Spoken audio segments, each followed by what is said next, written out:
Something strange happened on The Andy Griffith Show, a scene that aired once, then vanished without explanation. For decades, fans only heard whispers about it. What could possibly be so harmless yet so unacceptable that CBS erased it from history? When TV wasn't so free. Television looked wholesome in 1960, but behind the screens, every joke, glance, and phrase was filtered through thick red tape. CBS, the network airing The Andy Griffith Show, had its own internal rulebook, the Code of Practices for Television Broadcasters. It dictated everything from how couples could sit on a couch to which topics were unfit for family hours. Back then, producers had to submit scripts for approval before a single line could be filmed. Words like pregnant, beer, or hypocrite could trigger a memo from the Standards and Practices Office. On paper, it was meant to protect viewers.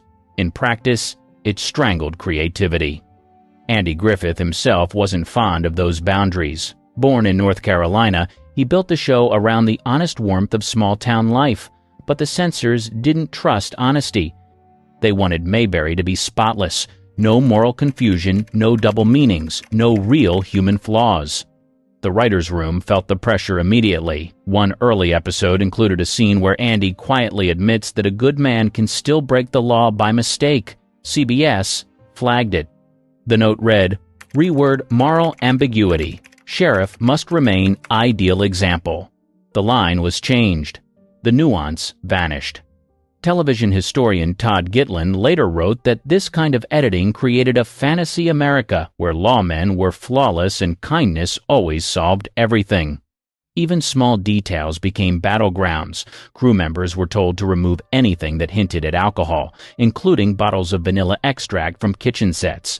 A toy gun in Opie's hand? Only if it looked non-threatening. Scenes with Aunt Bee gossiping about neighbors trimmed for being too judgmental. The real irony was that The Andy Griffith Show was supposed to represent everyday truth. Griffith pushed back in subtle ways, longer pauses, side glances, and improvised humor that slipped past censors. He once told a visiting journalist, "You can't fake being real, not even here." The result? A show that felt pure on the surface, but carried invisible edits underneath every laugh track. For millions of viewers, Mayberry seemed perfect. For those inside the studio, perfection was something they were forced to fake. The Andy the Matchmaker recut. The trouble started early. In the fall of 1960, only a few episodes into the first season, the writers turned in a lighthearted script called Andy the Matchmaker. It was supposed to be simple. Andy tries to boost Barney's confidence after a breakup. The studio audience loved it during taping. CBS executives didn't. What bothered them wasn't the story, but that one tiny moment. Barney Fife flashes his badge to flirt with a waitress at the diner. It was a quick gag, harmless by today's standards. But CBS's Standards and Practices team saw a problem. Their memo called it a misuse of authority in a romantic context, and ordered the scene cut before national broadcast. In 1960, television officers of the law had to look flawless. The network's reasoning was blunt. If America saw a sheriff's deputy bending rules for charm, it could undermine public trust. That was how literal television morality could get. Andy Griffith pushed back quietly. He argued that Barney's mistake made him human, and humanity was the point of the show. His appeal didn't work. 5 seconds of footage were trimmed, and the re-edited version became the official one. Those 5 seconds might sound trivial, but they marked a pattern. From that moment, The Andy Griffith Show would live under what cast members later called the Mayberry microscope. Every line was checked, every laugh measured against family-friendly expectations. A few small-market stations aired test prints before the national premiere, using the uncut reel. Those early versions still exist in private tape collections. Fans who've seen them describe a slightly funnier Barney, nervous, clumsy, and more human. The syndicated version lost that shade. Don Knotts later recalled it in a 1980 interview. "We thought it was silly. Barney's whole job was to be insecure. His laugh carried some regret because the edit taught the crew how delicate the show's balance had to be. CBS called it a creative adjustment. The cast called it censorship dressed as politeness. Either way, it sent a message to every comedy writer in Hollywood. Even Mayberry wasn't safe from the scissors. The Opie and the Bully Backlash. When Opie and the Bully aired in the spring of 1961, most viewers saw it as another sweet lesson from Mayberry. But inside CBS headquarters, phones started ringing before the credits finished rolling. Parents, church groups, and a few Southern affiliates weren't happy with what little Opie Taylor had done on screen. The scene was simple. A bigger kid takes Opie's lunch money. Andy teaches his son to stand up for himself. Opie finally fights back. One punch, quick and clean. The audience cheered. But some local stations thought it sent the wrong message. Their complaint, violence by a child, even justified, encourages imitation. CBS hadn't expected it. Network memos later revealed that the censors wanted to soften physical confrontation in reruns. They even suggested replacing the fight with a verbal showdown. Andy Griffith refused. He argued that the lesson was about courage, not mere hitting. Producers compromised. For rebroadcast, the music under the fight was changed. The sound mix reduced the punch's impact, and a lighter score was added to make the moment feel less aggressive. The dialogue stayed, but the tone shifted. Viewers never noticed the edit, but insiders did. According to TV Guide's 1961 production notes, CBS received more letters about that episode than any other that season. Many praised Andy's parenting, calling it the truest scene ever shown on family television. Others wanted it banned. The split reaction surprised even Griffith. In an interview decades later, he recalled, "That was the first time I realized how different America could be about one small scene." He was right. That debate mirrored what was happening across the country as television started reflecting real life instead of an idealized one. Writers learned to walk a finer line after that. Opie could make mistakes but not throw punches. Andy could lecture about right and wrong but never raise his voice. Every episode afterward went through extra reviews labeled Opie Rule Parental Sensitivity. That 5-second swing changed how Mayberry told its stories. On screen, the lesson was about bravery. Behind the scenes, it was about control and who got to decide what courage looked like on American TV. The race issue no one could air. By 1962, The Andy Griffith Show was one of the highest-rated programs on television. It looked peaceful, funny, and perfectly safe. But behind the cameras, one story never made it to film, and it revealed just how cautious CBS was about race in the early 1960s. According to writer Jack Ellenson, the team drafted a script where a black drifter passes through Mayberry and teaches the townspeople a lesson about compassion. It wasn't political. It was about kindness and community, the same themes the show built its name on. But CBS executives immediately rejected it. Their reasoning was short and chilling. Mayberry's charm must remain universal. In television code, universal meant racially neutral. This was 1962, the same year James Meredith integrated the University of Mississippi under federal guard. CBS affiliates in the Deep South were already nervous about losing viewers. A single sympathetic black character could cause local boycotts. Executives didn't want to risk it. Andy Griffith understood exactly what was happening. He grew up in North Carolina and knew small-town life wasn't as colorless as TV made it seem. Privately, he told friends that Mayberry's version of America was good-hearted but not complete. He wanted to film that script, but the network refused. The episode was shelved permanently. No public statement was ever made. CBS simply skipped the script number in its internal catalog, an easy way to make it vanish. Decades later, the show's archivists confirmed the gap in the sequence. Historians identified it as one of several ghost scripts written but never produced because of race, religion, or class sensitivity. Television historians often cite this lost Mayberry story as one of early TV's clearest examples of self-censorship. Griffith later said, "We had to make a town everyone would visit, even if it wasn't everyone's town." The irony hit hard years later when reruns played in an America that had already seen Martin Luther King Jr., civil rights marches, and the Fair Housing Act.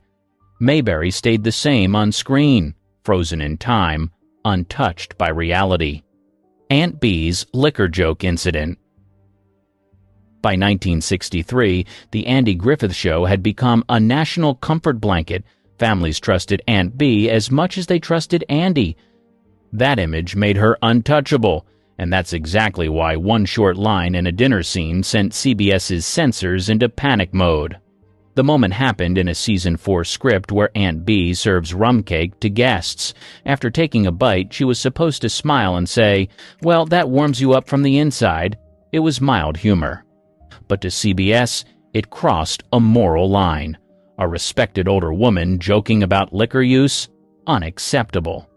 According to production assistant Bob Ross, the memo from Standards and Practices arrived the next morning. It stated, "No character identified as a matronly figure shall appear to consume alcohol." The rule wasn't new. It had existed since the 1950s. When networks decided that motherly characters had to be morally spotless, the studio immediately ordered the line removed. Frances Bavier, who played Aunt Bee, wasn't pleased. Known for her professionalism, she rarely argued with directors. But that day, she reportedly told Griffith, "Bee's not a saint, she's a person." Griffith agreed, but there was no point fighting the network. The joke was cut before filming. Years later, a copy of the unedited script surfaced in the CBS archive. The handwritten note on the margin read, "Delete rum joke, too suggestive." That single instruction erased the only reference to alcohol in the entire episode. Andy later mentioned the edit in an interview, saying, "They thought we were raising the dead if we showed a glass of sherry." His tone was half joking, half frustrated. For a show built around simple human moments, the rule made real life feel off-limits. When the episode aired, no one outside the studio knew what had been removed. The cake stayed, the laughter stayed, but the warmth of that little joke, gone. The Darlings and the Mountain Music edits. If any group ever tested CBS's limits, it was the Darling family, the bluegrass-playing Mountain Clan, led by actor Denver Pyle and real-life musicians the Dillards, stole every scene they touched. Their music gave the Andy Griffith Show a rustic heartbeat, and that's exactly what the network started cutting out. Between 1963 and 1965, the Darlings appeared in 6 episodes. Their songs, all authentic bluegrass numbers, sometimes stretched past 2 minutes. Viewers loved them, but CBS executives didn't. One internal note complained, "Rural music lengthens runtime and alienates urban audiences." Another took aim at something else, the band's casual talk about moonshine. The censors flagged it fast. Moonshine wasn't just slang for homemade liquor, it symbolized lawlessness in 1960s TV language. Even though the show used it as a joke, CBS worried it could glamorize drinking. Starting in 1964, editors began trimming those references. By the time reruns aired in the 1970s, every moonshine line had been redubbed as cider. It didn't stop there. When CBS re-edited the episodes for syndication, they also shortened several of the Dillards' live performances. A song called Doug's Tune lost almost half its length.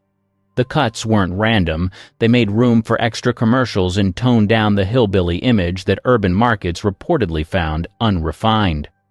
Andy Griffith wasn't happy. He'd fought to include real mountain music because it reflected the part of North Carolina he knew.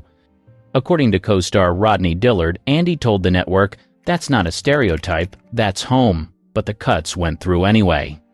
By the late 1970s, most TV prints of those episodes ran nearly 2 minutes shorter than their original airings. Fans didn't realize anything was missing until DVDs restored the full versions decades later. Ironically, those very scenes, the ones once labeled too rural, became cult favorites online. Viewers called them the soul of Mayberry. The uncomfortable Confederate flag debate. In 1964, the Andy Griffith Show walked into a quiet storm over a prop nobody expected to notice, a Confederate flag. It appeared briefly in the background of a town parade scene during the episode Return of Barney Fife. It was just part of the set dressing, meant to reflect a small-town celebration. But when the civil rights movement was making national headlines, that single flag sparked real trouble. The episode aired as scheduled, but a few northern CBS affiliates called the network afterward to question why the flag was there at all. Letters poured in from viewers who felt the symbol didn't belong in a family comedy.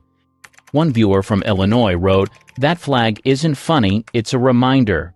At the time, CBS didn't issue public responses to viewer mail, but they did act behind the scenes. For syndication later that decade, editors removed the flag shot entirely. Film archivists later confirmed that the 1964 master reel and the 1970s television prints differ by a few frames. The banner is gone. For a show built on nostalgia, that decision wasn't simple. Some production crew members argued the flag represented regional history, not politics. Others warned it could age badly. They were right. When reruns aired in the 1980s, CBS quietly replaced the parade footage with a zoomed-in version that excluded the symbol. Andy Griffith himself never commented publicly about the flag edit. But his longtime manager, Richard Linke, said in a 1992 interview, Andy didn't want Mayberry to stand for division. He wanted it to feel safe for everyone watching. That philosophy matched the way the show handled most controversial symbols by removing them before anyone could argue. It was the same cautious logic that kept race, religion, and politics out of Mayberry entirely. By the time high-definition remasters appeared decades later, the original parade scene had almost disappeared from circulation. Only collectors with early broadcast copies still have it intact. Andy's lost speech on moral hypocrisy. In 1965, The Andy Griffith Show was running at full speed. The scripts were tighter, the characters familiar, and the audience enormous. But one scene written that year never saw the light of day, a speech that Andy himself believed was some of the best writing of the entire series. CBS called it too pointed. The script, drafted for a mid-season episode, centered on gossip spreading through Mayberry. The story built to a quiet moment where Andy addresses a town meeting and says, "A man can break a commandment with his mouth faster than his hands." It was meant as a gentle warning about hypocrisy and judgment. Griffith loved it. CBS didn't. Internal notes from the Standards and Practices Office, cited later in prime-time network television programming, described the speech as too direct in addressing moral and religious themes. At that time, networks avoided anything that might sound like a sermon. The line about commandments triggered the red pen. Writer Everett Greenbaum later recalled that Griffith was frustrated. He wanted Andy Taylor to sound like the kind of man who thought, not preached, Greenbaum said. The network heard the word commandment and stopped reading. The entire speech was replaced with a few harmless lines about keeping the peace. The heart of the story, Andy calling out small-town hypocrisy, was gone. On screen, it became just another lesson about patience. Griffith never forgot the cut. Decades later, while filming Matlock, he reportedly reworked that same monologue into a courtroom scene about honesty. Fans who've compared the scripts noticed the parallel almost word for word.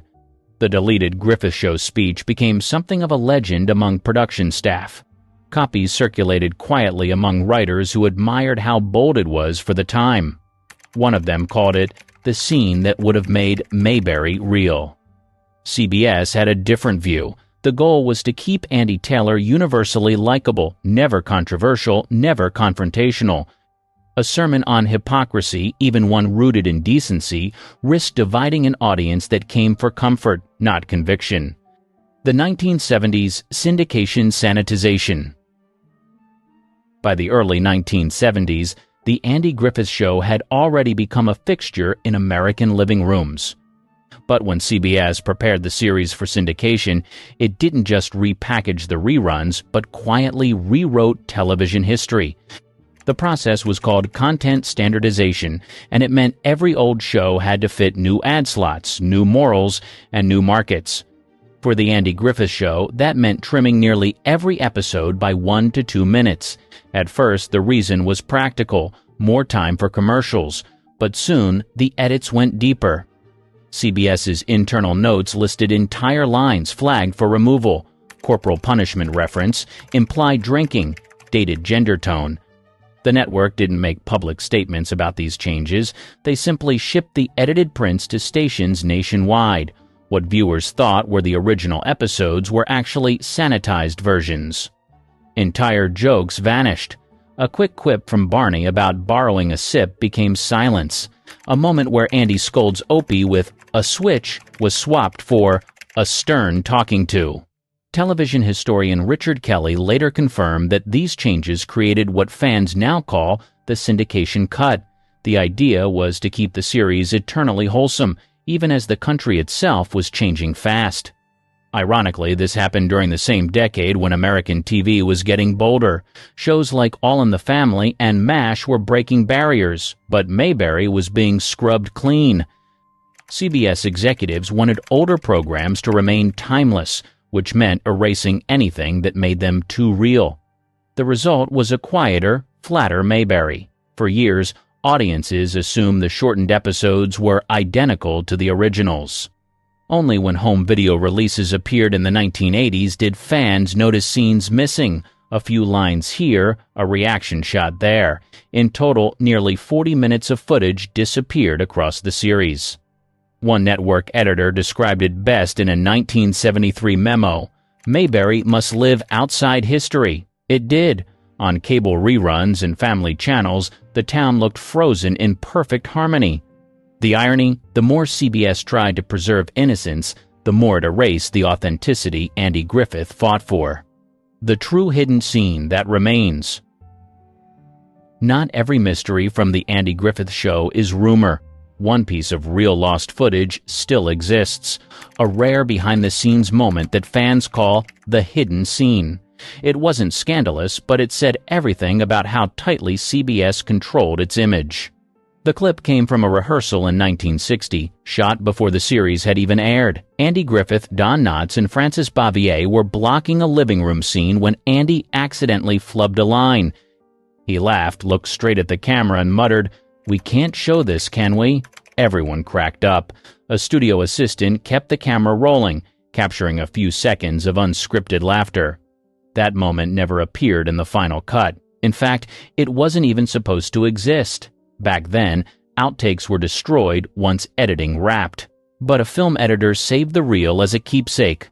Decades later, it resurfaced during production of Return to Mayberry, the 1986 reunion special. The crew digitized old tapes for nostalgia clips, and buried in one reel, they found Andy's offhand remarks still intact. The footage played for the cast at a private wrap party. Don Knotts reportedly laughed so hard he cried. Andy smiled and said, "Now that's Mayberry." CBS didn't include it in the special, fearing it would break character integrity. For years, the clip stayed unseen outside studio walls. A shortened version finally surfaced in 1993 as part of the Andy Griffith Show reunion, Back to Mayberry documentary. Fans who caught it recognized its charm immediately. It wasn't a joke or a blooper reel. It was proof that Mayberry's heart came from the people making it, not the scripts. The irony is that this tiny, candid moment, one man's laugh, one honest mistake, became the truest image of the show. It wasn't perfect. It wasn't polished. It was human. CBS had tried for years to hide anything that broke Mayberry's illusion of spotless harmony, yet the one piece they didn't mean to save ended up showing the town's real soul. And that's the only hidden scene that ever truly mattered.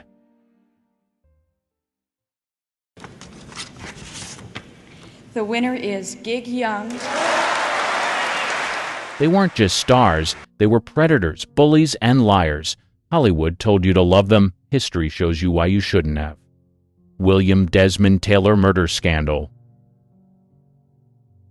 On the morning of the 2nd of February, 1922, Hollywood woke up to its first true crime sensation.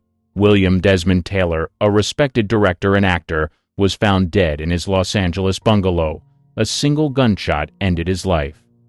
But what the police uncovered in the hours and days after his death shocked both the public and the studio system that had built him up. Taylor wasn't the wholesome figure Paramount promoted. Investigators discovered a hidden life filled with secret affairs, strange relationships, and links to drugs. Actresses like Mabel Normand and Mary Miles Minter were suddenly dragged into headlines. Normand admitted Taylor supplied her with drugs during Prohibition, while Minter's teenage love letters to Taylor became front-page scandal. For a nation still adjusting to Hollywood's growing influence, this was gasoline on a fire. The crime scene itself raised questions. Neighbors heard shots, but police bungled evidence. Crowds of curious onlookers trampled through Taylor's apartment before detectives could secure it. Studio executives desperate to protect Paramount's image were rumored to have arrived ahead of police, removing documents that might further damage reputations. Whether true or not, the idea that Hollywood covered up evidence cemented public distrust. The suspects were many: a jilted lover, a jealous mother, a drug dealer, even actors inside Taylor's circle. Each theory made for better headlines than the last. Newspapers printed every rumor, from whispers of blackmail to tales of hidden homosexuality. None of it led to a conviction. The case quickly turned from a criminal investigation into a tabloid circus. For years, reporters chased down leads, but the trail went cold. By the 1930s, the Taylor case was filed away as unsolved, but its damage was already done. The scandal exposed the gap between Hollywood's family-friendly image and its very real dark underbelly. It also helped fuel the rise of industry cleanup campaigns, including the Motion Picture Production Code. Wallace Beery's violent reputation. He was one of MGM's most bankable stars in the 1930s. Audiences loved him as the rough-edged clown with a heart of gold. He won an Academy Award for The Champ and became a fixture in family-friendly hits. But behind the screen, Beery was nothing like the lovable oaf he played. Stories from co-stars, assistants, and even family members paint him as a cruel man with a violent streak. Fellow actors called him a bully who tormented colleagues and used his size to intimidate anyone who got in his way. Mickey Rooney, who worked with Beery as a child, recalled being treated harshly by him. Actress Jackie Cooper admitted Beery made his childhood on set miserable. The public never saw it, but insiders knew Beery was toxic. The most notorious story tied to his name is the 1937 death of comedian Ted Healy, founder of the Three Stooges. On the night Healy died, reports surfaced that he was beaten badly outside a Hollywood nightclub. Beery's name appeared in rumors as one of the attackers, along with two other men. The beating left Healy with serious injuries, and he died soon after. The case was muddied by confusion and cover-up. MGM had enormous influence in Los Angeles at the time. Police downplayed the beating and later listed Healy's cause of death as kidney failure, ignoring witness statements that he'd been assaulted.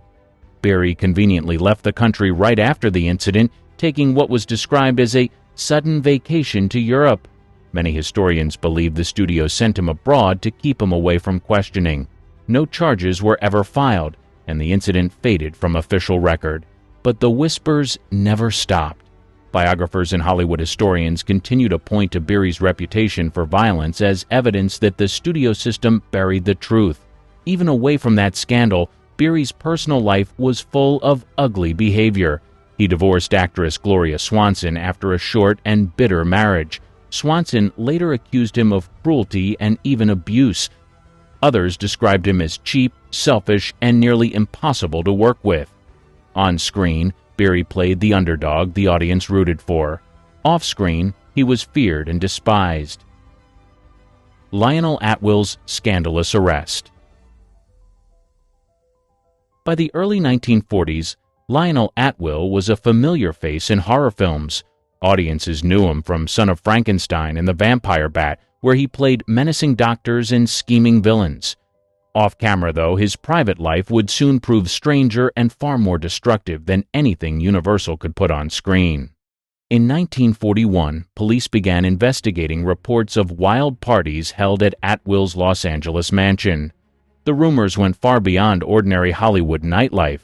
Guests alleged that the gatherings featured explicit acts, with minors sometimes present. When the case reached a grand jury, Atwill denied everything under oath. That denial turned out to be the biggest mistake of his career. By 1942, prosecutors indicted him for perjury, charging that he lied about the details of those parties. Court documents show Atwill was accused of covering up what happened inside his home to protect both himself and others in the industry. The press jumped on the story, painting him as a sinister figure who blurred the line between his creepy screen persona and real life. The fallout was brutal. Studios quickly distanced themselves from him, and his once promising career collapsed overnight. Although Atwill avoided prison time, he was convicted and fined rather than jailed. The damage was permanent. Universal Pictures, which had made him a horror staple, cut ties with him. For a man who had once been billed as one of the great character actors of the 1930s, the scandal left him untouchable in mainstream Hollywood. Friends and defenders argued that the allegations were exaggerated, or that Atwill had simply gotten caught up in wartime moral panic, but public opinion wasn't on his side. The headlines branded him as a degenerate, and the fact that minors were even mentioned in connection with his home sealed his reputation. After that, his roles grew smaller and more desperate. Instead of leading roles in prestige pictures, he was reduced to bit parts in B-movies. His health declined, and by the late 1940s, he was struggling with both career and personal issues. He died of lung cancer in 1946, remembered less for his acting than for the scandal that had destroyed him. Gig Young's deadly breakdown. The Academy loves a good comeback story, and Gig Young seemed to be one of them. In 1970, he won an Oscar for They Shoot Horses, Don't They?, playing a cynical MC who drives contestants to collapse in a brutal dance marathon. The irony wasn't lost on Hollywood when his own life spiraled into something just as destructive. Young's career had always carried warning signs. He battled alcoholism for decades, losing jobs because he showed up too drunk to perform. Co-stars recalled him as charming one moment and impossible the next. His marriages, 5 in total, were filled with chaos, infidelity, and violent arguments.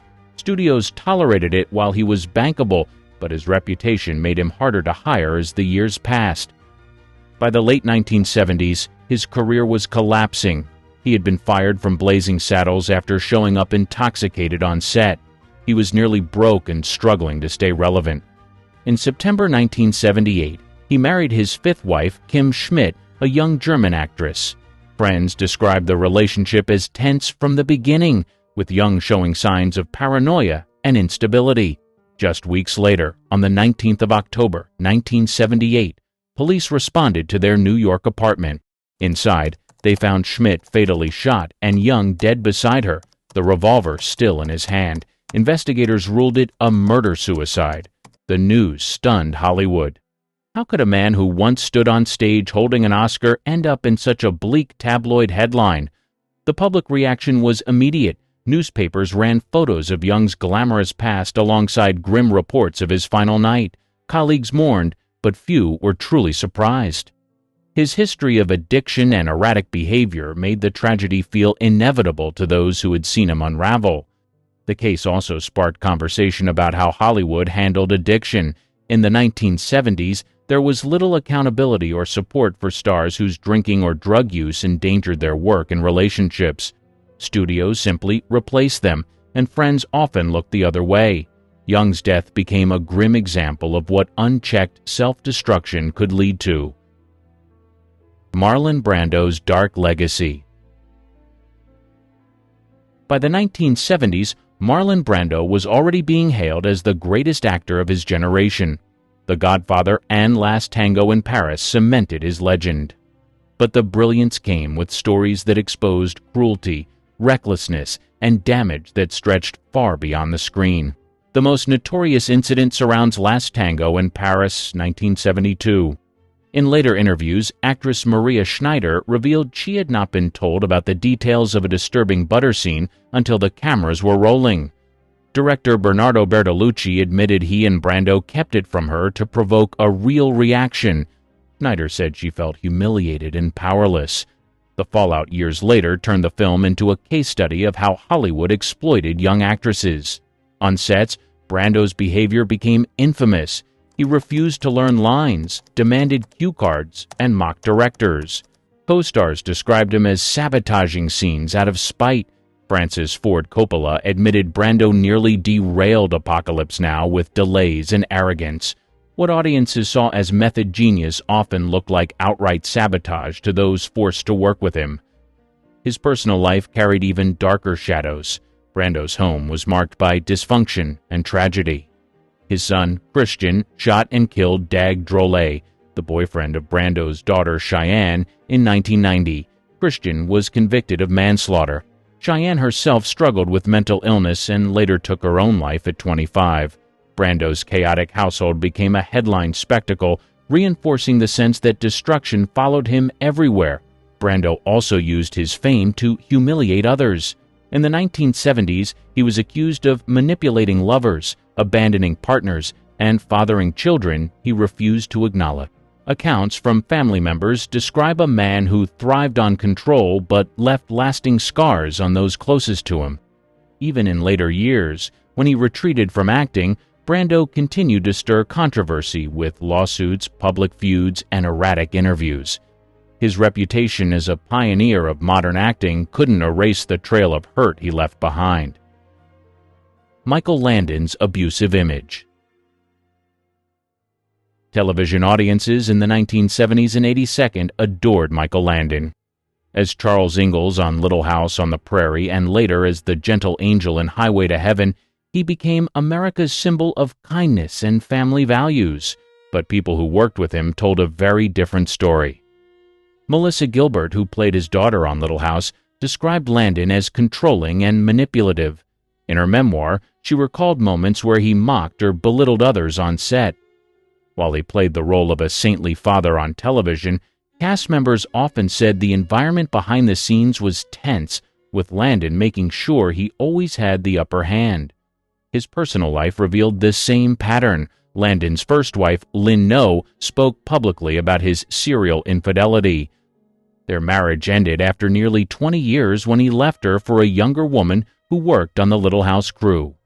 The split was bitter and highly publicized, shattering the illusion of Landon as the perfect family man. His daughter, Cheryl Landon Wilson, later wrote about his temper and neglect in The Father One Knew, describing a man who cared more about control than compassion. Crew members also recalled Landon's drinking and harsh treatment of people around him. According to Gilbert, he was capable of kindness, but just as capable of tearing down colleagues in front of others. The atmosphere he created was far from the wholesome family setting viewers assumed existed. Despite the negative accounts, Landon worked hard to protect his image. He regularly gave interviews about family values, spirituality, and morality. To the public, he was a role model. But for insiders, the hypocrisy was hard to ignore. His ability to sell the illusion of decency on screen while living the opposite off-camera is part of what makes his story so unsettling. Landon died of cancer in 1991 at the age of 54, with fans mourning the loss of their beloved television father. The man millions trusted as a symbol of goodness had left deep scars on the people closest to him. Bob Hope's predator allegations. For decades, Bob Hope was treated as America's favorite comedian. He hosted the Oscars, entertained troops overseas, and built a reputation as the smiling face of wholesome humor. But behind the patriotic image were stories of a man who exploited his power with women for decades. Hope's reputation as a womanizer was no secret.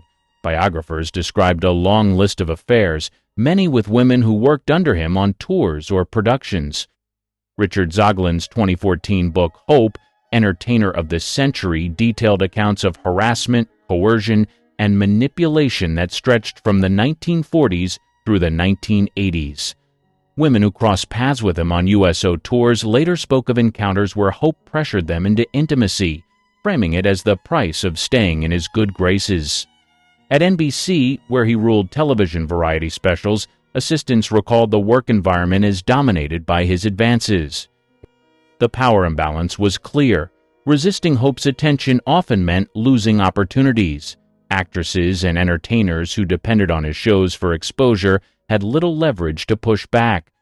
Hope's public persona only made the contrast sharper. On stage, he cracked jokes about family life and loyalty. In interviews, he leaned heavily on his image as a patriotic entertainer. But the stories told privately painted him as predatory, particularly with women who were younger, less experienced, and dependent on his influence for their careers. Some defended him as merely a flirt, but multiple first-hand accounts went far beyond that excuse. Soglin's research included testimonies from insiders who said Hope maintained an assembly line of affairs and kept relationships secret through intimidation and loyalty deals. For a man celebrated as a national icon, the stories revealed an entirely different legacy hidden under the surface. When the Me Too movement resurfaced conversations about historical abuse in Hollywood, Hope's name reappeared. Although he had died in 2003 at the age of 100, researchers and cultural critics pointed out that his case fit the same pattern of powerful men using status to exploit. Jeremy Piven's harassment fallout. The 2017 wave of Me Too allegations hit dozens of actors, but few fell as fast as Jeremy Piven. Best known for playing Ari Gold on Entourage, he had built a career out of fast-talking charm. That image collapsed almost overnight when multiple women accused him of harassment. The first public accusation came from actress Ariane Bellamar. She claimed Piven groped her on the set of Entourage and later at the Playboy Mansion. She went public on Twitter, sparking headlines across major outlets. Soon after, additional women stepped forward. Actress Cassidy Freeman accused him of predatory behavior, while Tiffany Bacon Scorby alleged he assaulted her in a hotel room in 2003. Piven denied every allegation, calling them absolutely false. He even offered to take a polygraph test to clear his name, but the accusations kept stacking up. By late 2017, at least 7 women had spoken publicly about inappropriate encounters with him. Each account varied in detail, but the pattern painted a consistent picture of a man who abused access and power. The fallout was immediate. CBS canceled his drama Wisdom of the Crowd after just 1 season, citing low ratings but widely understood to be linked to the controversy. Comedy clubs and venues began canceling his appearances. Once a staple in Hollywood circles, Piven quickly became untouchable. The media also highlighted the irony. Piven had won 3 Emmy Awards and a Golden Globe for Entourage, a show that celebrated toxic masculinity. Now, off-screen, he was accused of embodying the very behavior audiences had once laughed at. What had looked like parody suddenly felt uncomfortably real. Piven continued to defend himself, insisting he had never harmed anyone. He even launched a stand-up career in an attempt to rebrand, but his reputation remained tarnished. The damage was already done. Public reaction to his downfall was divided. Some argued the lack of criminal charges left room for doubt. Others pointed out that Hollywood had a long history of ignoring women until movements like Me Too forced the industry to listen. In Piven's case, the sheer number of accounts made it impossible to dismiss. Scott Baio's disturbing allegations.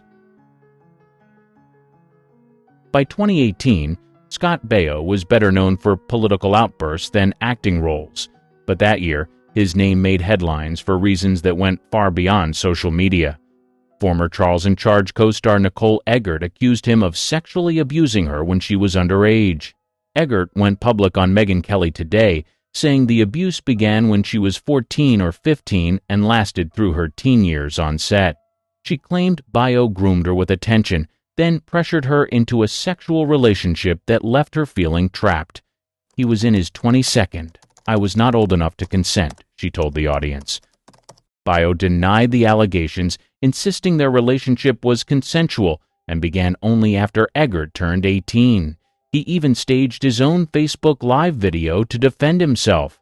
But Eggert's story gained weight when another co-star, Alexander Polinsky, stepped forward. Polinsky said Baio created a hostile environment on set, verbally abusing him and harassing Eggert in front of others. His account backed up Eggert's claims of a toxic workplace. The controversy deepened when Eggert filed a police report with the LAPD. Investigators looked into her allegations but later closed the case, citing statutes of limitation. Still, the accusations sparked national debate, especially as they came during the height of the Me Too movement. Public reaction was split. Supporters of Baio pointed to the lack of charges. Critics argued that Hollywood had protected male stars for decades, and the expiration of legal timelines didn't erase what Eggert and Polinsky described. Media coverage was intense, with talk shows and news outlets revisiting Baio's history in television and the gap between his wholesome sitcom roles and the disturbing claims. Baio's career never recovered. Once known as a teen idol from Happy Days and Charles in Charge, he became a case study in how the industry often ignored abusive behavior on sets filled with child actors. Eggert's testimony gave audiences a rare glimpse into what life was really like behind the scenes of a family-friendly sitcom. Ezra Miller's chaotic spiral. Warner Brothers once positioned Ezra Miller as the future of its superhero franchise. Cast as The Flash in 2016, Miller was supposed to anchor billion-dollar blockbusters for years. Instead, by the 2022, their name was tied to arrests, allegations, and chaos that turned a comic book star into a tabloid fixture. In March 2022, police in Hawaii arrested Miller for disorderly conduct after an incident in a karaoke bar. Witnesses said they shouted obscenities, grabbed a microphone from a woman, and lunged at a man playing darts. Just weeks later, they were arrested again on the island for second-degree assault, accused of throwing a chair that struck a woman. The headlines didn't stop. In Vermont, Miller faced burglary charges for allegedly stealing alcohol from a neighbor's home. Around the same time, parents of an 8-year-old activist accused Miller of grooming their child, filing court documents claiming they used cult-like control. Other families described similar encounters, saying Miller manipulated or intimidated vulnerable young people. Through it all, Warner Brothers struggled with how to handle their troubled star. While other studios quickly cut ties with actors accused of misconduct, Warner pressed forward with The Flash. Critics blasted the decision, saying it showed the studio cared more about protecting a $200 million movie than the safety of those making accusations. Public opinion spiraled. Former fans who had celebrated Miller as a groundbreaking non-binary star now questioned why Hollywood seemed to shield them. Social media turned each new arrest into viral fodder. Memes of The Flash outrunning the law circulated, adding dark humor to very real concerns. Miller eventually released a statement in August 2022 admitting to complex mental health issues and saying they had begun treatment. It was the first acknowledgement of personal responsibility after months of silence and denial. Still, the legal cases and accusations piled up, leaving a career that once promised stardom hanging by a thread. By 2023, The Flash finally hit theaters. Instead of being a triumphant launch, it was overshadowed by controversy. Audiences and critics couldn't separate the superhero from the scandals. Miller's fall wasn't about one mistake. It was about a pattern of violence, manipulation, and self-destruction playing out in public. In 1921, a young actress named Virginia Rapp died under mysterious circumstances at a party hosted by silent film star Roscoe "Fatty" Arbuckle. This controversy was just the beginning. For over a century, Hollywood has been a breeding ground for disturbing rumors that turned out to be all too real. Today we're pulling back the curtain on Tinseltown's darkest truths. The casting couch, early Hollywood's open secret. The term casting couch emerged in the 1920s, referring to a troubling practice where influential men took advantage of aspiring actors for inappropriate favors in exchange for roles. Louis B. Mayer, co-founder of MGM Studios, was notorious for this behavior. Mayer held private meetings with young actresses, often leading to uncomfortable situations. In 1935, dancer Patricia Douglas attended an MGM party where she was reportedly a victim of misconduct by a studio salesman. Despite filing charges, the case was quickly buried. Joan Crawford, who started her career in the 1920s, spoke about her experiences years later. "I never slept with a man I didn't want to. No one ever made me do anything I didn't want to do." However, her words hinted at the pressures faced by many actresses. Marilyn Monroe once said, "Hollywood is a place where they'll pay you $1,000 for a kiss and 50 cents for your soul." This quote reflects the industry's moral bankruptcy. In 1937, child star Shirley Temple, then 9 years old, was inappropriately approached by MGM producer Arthur Freed. When she laughed at him, Freed reportedly exposed himself. Temple's mother quickly removed her from the situation. The silent film era saw its share of scandals too. The Fatty Arbuckle case in 1921 shocked the nation when actress Virginia Rappe died after a party at his hotel. Though Arbuckle was eventually acquitted, the incident shed light on Hollywood's darker side. By the 1930s, the Hays Code was introduced to clean up Hollywood's image. However, behind closed doors, the exploitation continued. Judy Garland's studio-enforced diet pills. Her road to stardom was paved with studio control and dangerous health practices. MGM signed Garland at 13 in 1935. From the start, studio head Louis B. Mayer criticized her weight, calling her "my little hunchback." By 1938, during the filming of Love Finds Andy Hardy, 16-year-old Garland was put on a strict diet.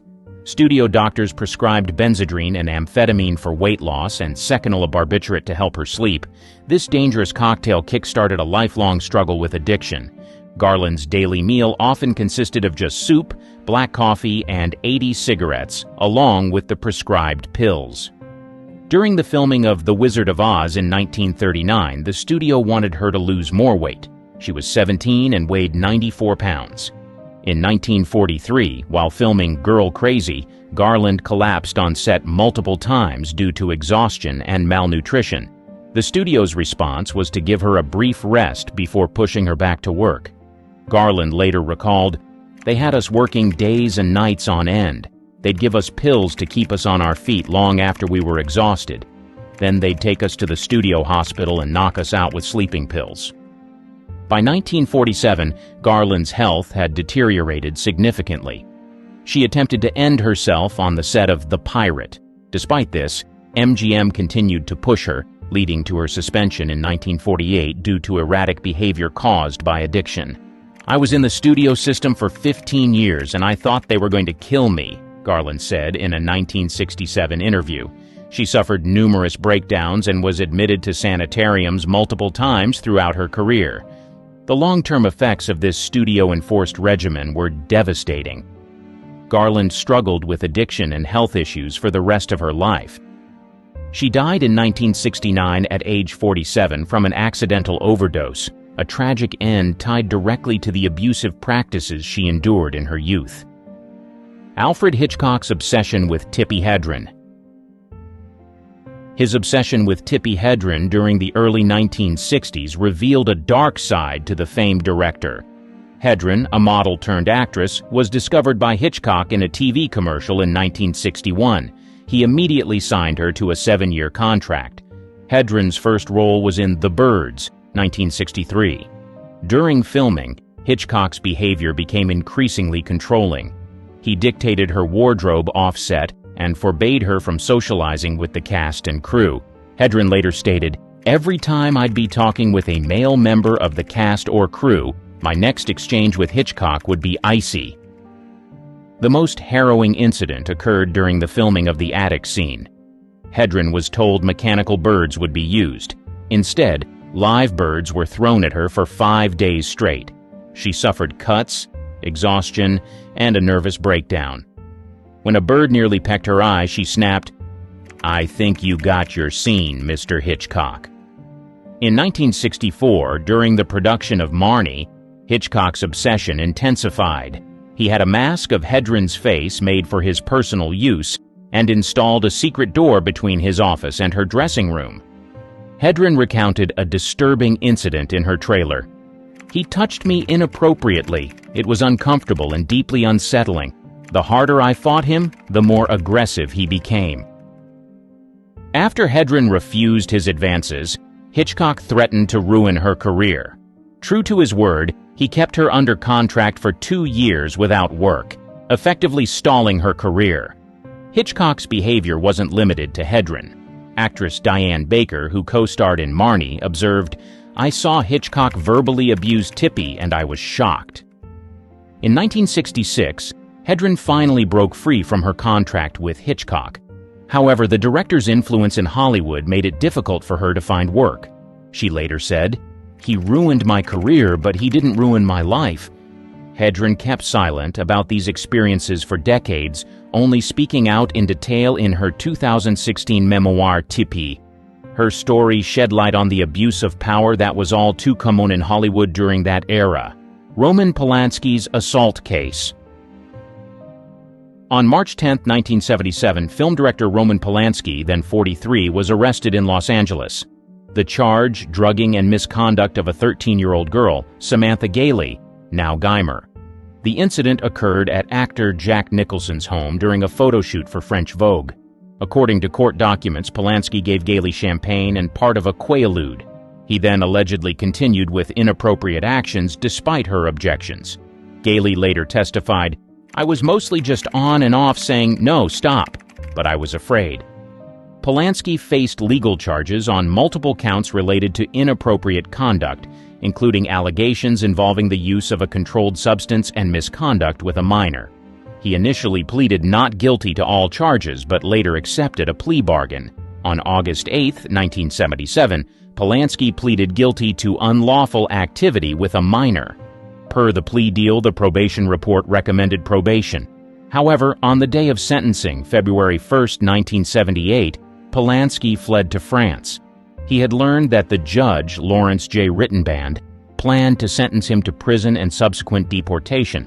France refused to extradite Polanski due to its limited extradition treaty with the U.S. Polanski continued his film career in Europe, even winning an Oscar for The Pianist in 2003, which he couldn't collect in person.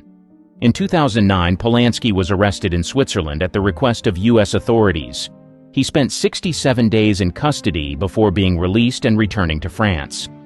Guymer, the victim, has since stated she forgives Polanski and believes the case should be dropped. In a 2013 interview, she said, "I'm not going to carry a bunch of resentment, and much worse things happen to people." Despite this, attempts to resolve the case have been unsuccessful. In 2017, Polanski's offer to return to the U.S. for time served was rejected by L.A. County Superior Court Judge Scott Gordon. As of 2024, Polanski remains a fugitive from the U.S. justice system. Rob Lowe's tape scandal. In July 1988, 24-year-old actor Rob Lowe became embroiled in a controversy that nearly derailed his career.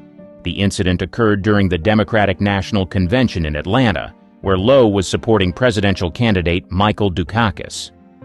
On the night of July 17th, Lowe met two young women at a bar and brought them back to his hotel room.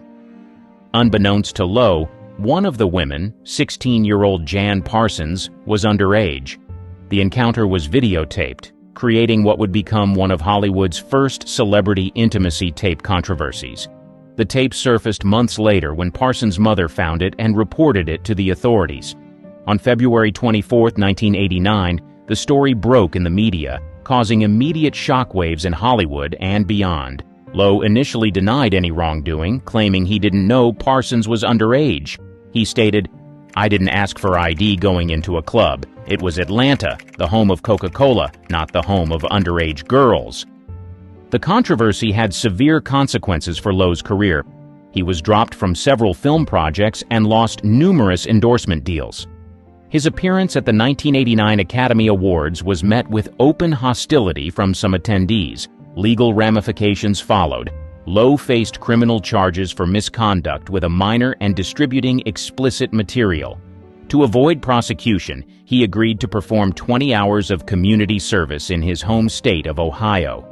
The incident also led to a civil lawsuit from Parsons' family, which was settled out of court for an undisclosed sum. As part of the settlement, Lowe was required to publicly apologize. In the years following the scandal, Lowe worked to rebuild his career and reputation. He entered rehab for alcohol addiction in 1990, a move he credits with helping him turn his life around. Woody Allen's relationship with Soon-Yi Previn. In January 1992, Mia Farrow discovered unclothed photos of her adopted daughter, Soon-Yi Previn, in Woody Allen's apartment. Allen, then 56, had been in a relationship with Farrow for 12 years. Soon-Yi was 21 at the time and had been adopted by Farrow and her ex-husband Andre Previn years earlier. The discovery sent shockwaves through Hollywood and the public. Allen confirmed the relationship in August 1992, stating, "I'm thrilled." The admission came amid a bitter custody battle between Allen and Farrow over their 3 children. Allen's film, Husbands and Wives, released in September 1992, became unintentionally controversial due to its plot similarities to the real-life scandal. The film's premiere was marked by protests and media frenzy. In 1993, a judge in the custody case called Allen's behavior with Soon-Yi grossly inappropriate.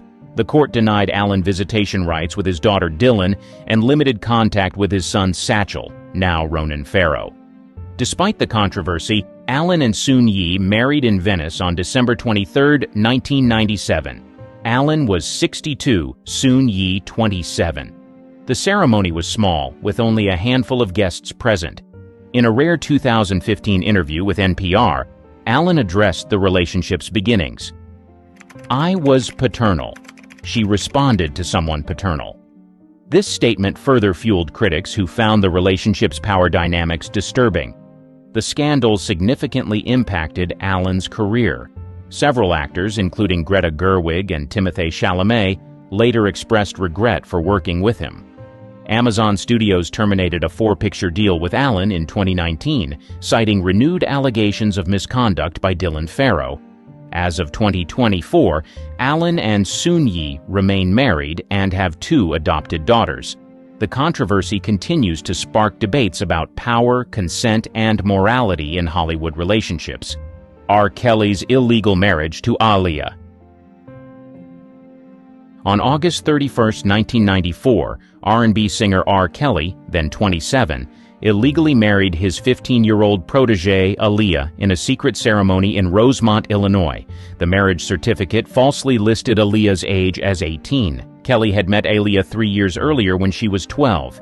He became her mentor, producer, and lead songwriter for her debut album, Age Ain't Nothing But a Number, released in May 1994. The album's title now seems disturbingly prophetic. Vibe magazine published a copy of the marriage certificate in December 1994. The revelation sparked immediate controversy. Aaliyah's family was reportedly furious and moved quickly to have the marriage annulled in February 1995. Kelly's former tour manager, Demetrius Smith, later admitted to obtaining a fake ID for Aaliyah. In the 2019 documentary Surviving R. Kelly, Smith stated, "I was in the room when they got married. I'm not proud of that." Both Kelly and Aaliyah initially denied the marriage. In a 1994 interview, Aaliyah said, "I'm not married. That's all there is to it." She maintained this stance until she died in a plane crash in 2001. The illegal marriage came to light again during Kelly's 2019 arrest on federal charges. Prosecutors alleged Kelly bribed a government official in Illinois to create a fake ID for Aaliyah. In 2021, during Kelly's exploitation trial, a witness testified that Kelly married Aaliyah because he believed she was pregnant with his child. The marriage would have protected Kelly from charges. Kelly was ultimately convicted on all 9 counts against him, including racketeering and exploitation. The illegal marriage to Aaliyah was a key part of the prosecution's case. Harvey Weinstein's decades of serious misconduct. On October 5, 2017, the New York Times published an exposé detailing nearly 3 decades of coercion allegations against Hollywood producer Harvey Weinstein. The article, by Jodi Kantor and Megan Twohey, cited interviews with numerous women in the film industry. Among the first accusers were actress Ashley Judd and former Weinstein employee Laura Madden. Judd recounted a 1997 incident where Weinstein invited her to his hotel room and asked for a massage. Madden described similar experiences in the early 1990s. The article revealed that Weinstein had reached at least 8 settlements with women who accused him of unwanted physical contact and advances. These settlements, dating back to 1990, were often accompanied by non-disclosure agreements. 5 days after the Times article, The New Yorker published Ronan Farrow's investigation, which included 13 more women's accounts of alleged abuse by Weinstein. 3 women accused Weinstein of SA. Actress Rose McGowan, who had alluded to her experience for years, publicly accused Weinstein of serious misconduct on October 12, 2017. She stated she was paid $100,000 in 1997 to sign a non-disclosure agreement. By October 31st, over 80 women had come forward with allegations against Weinstein. The list included high-profile actresses like Gwyneth Paltrow, Angelina Jolie, and Salma Hayek. Weinstein was dismissed from the Weinstein Company on October 8, 2017. He was later arrested and charged in New York on May 25, 2018, for serious misconduct.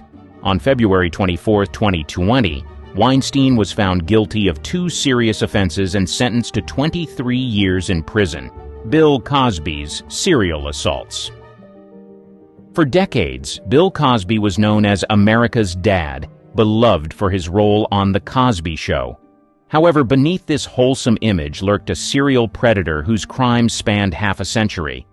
The first public accusation against Cosby came in 2005 when Andrea Constand filed a lawsuit alleging he drugged and acted inappropriately toward her in 2004.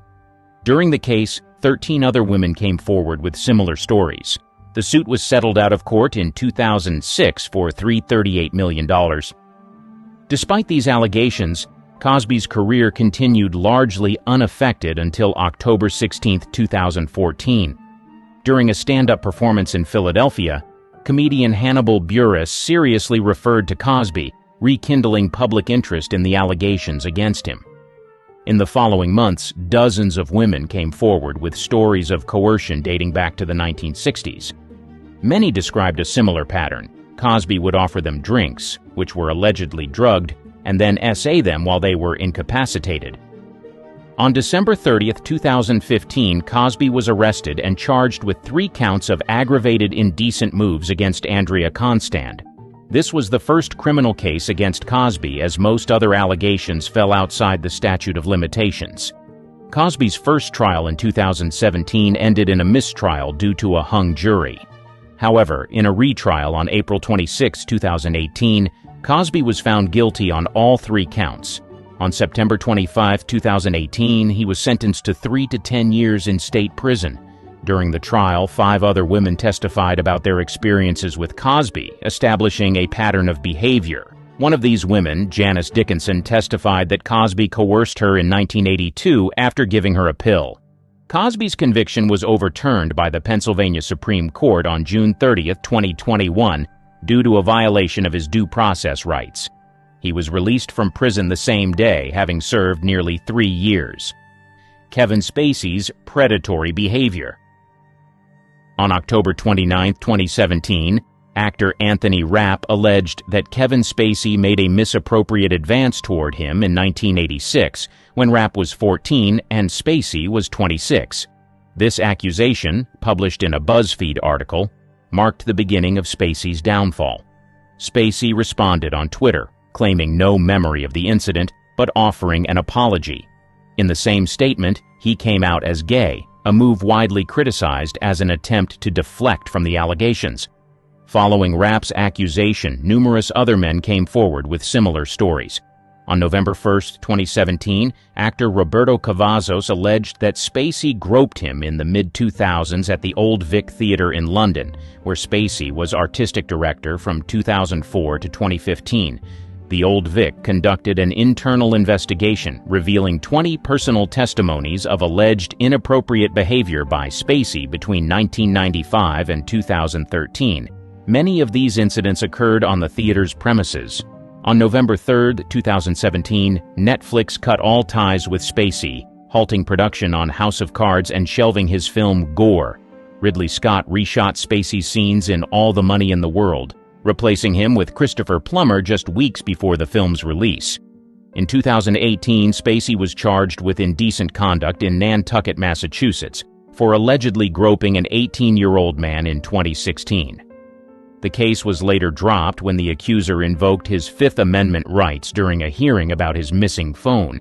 In May 2022, Spacey was charged with 4 counts of SA against 3 men in the UK, dating back to incidents between 2005 and 2013, In July 2023, Spacey was found not guilty of these charges in a UK court.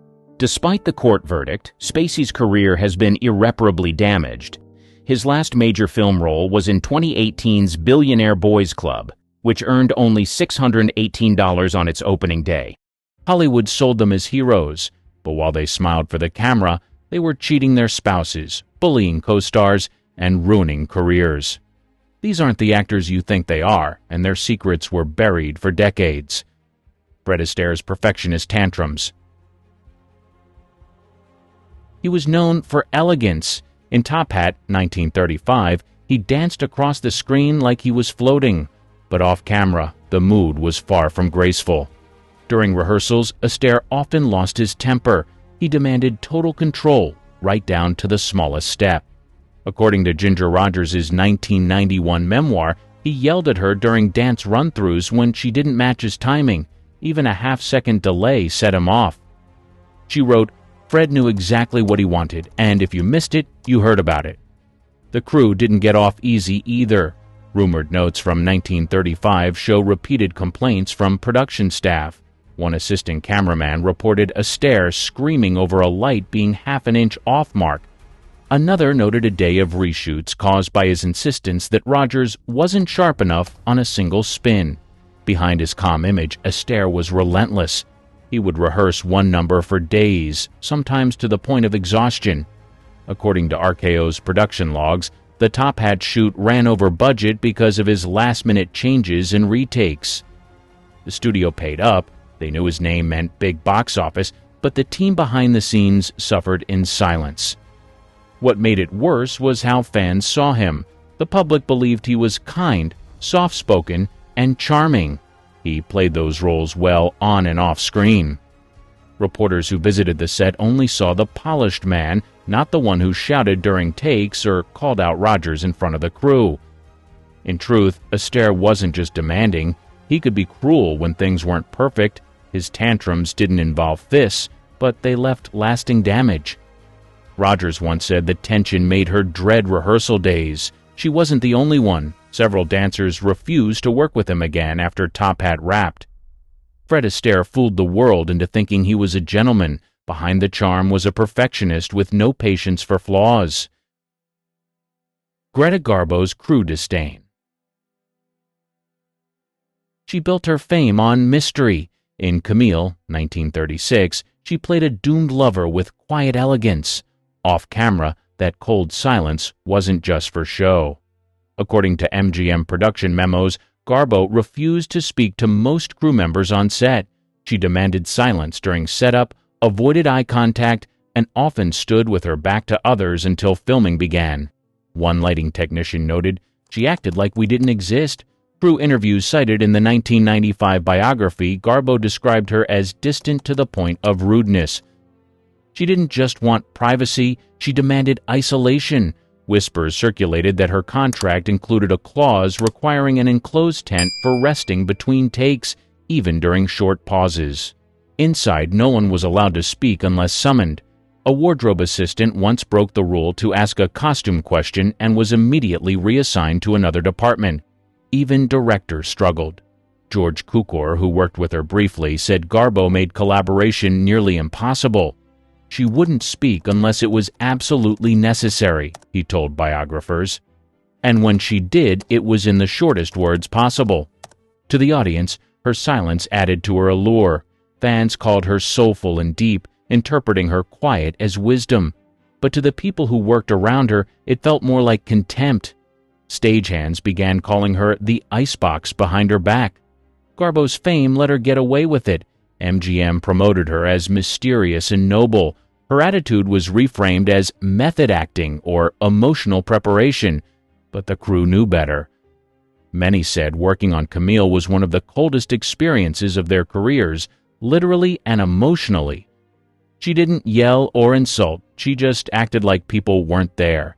And in Hollywood, where teamwork keeps the camera rolling, that kind of behavior hits hard. The public saw a woman of depth and grace. The crew saw someone who didn't care they were there. Gary Cooper's affair cover-up. He was Hollywood's strong, silent type. In Mr. Deeds Goes to Town, 1936, he played the kind-hearted hero. Fans saw him as a model of loyalty and morals. But behind the scenes, the truth was harder to stomach. While married to Veronica Balfe, Gary Cooper began an affair with actress Patricia Neal during the filming of The Fountainhead in 1948-49. According to Neal's 1988 memoir, the relationship was intense and long-lasting, despite a nearly 25-year age gap and Cooper's refusal to leave his wife. In private letters in her book, Neal wrote that Cooper pursued her relentlessly and convinced her their love was real. Meanwhile, Paramount quietly kept the press away. Neal described being told by studio executives to keep her mouth shut, while Cooper's publicist spun stories about his happy home life. According to Neal, he refused to acknowledge their relationship once press rumors began. "He let me take all the blame," she wrote. She nearly collapsed from stress during the Fountainhead shoot, and studio doctors attributed it to romantic strain. His wife found out. Instead of a divorce, she temporarily left Los Angeles. Paramount feared a scandal and stepped in to negotiate a quiet reconciliation. Neal later revealed she felt discarded and used. Cooper moved on publicly like nothing had happened. Meanwhile, Cooper kept playing moral, upright characters, the same ones who would have judged him in real life. Fans never suspected a thing. The studio paid off reporters, buried letters, and rerouted gossip. Even when whispers reached the public, most believed Cooper's team. He was just too honest-looking to be doubted. The truth stayed hidden for decades. Neal only spoke up in the 82nd, long after Cooper's death. By then, his image was locked in place, America's sweetheart cowboy.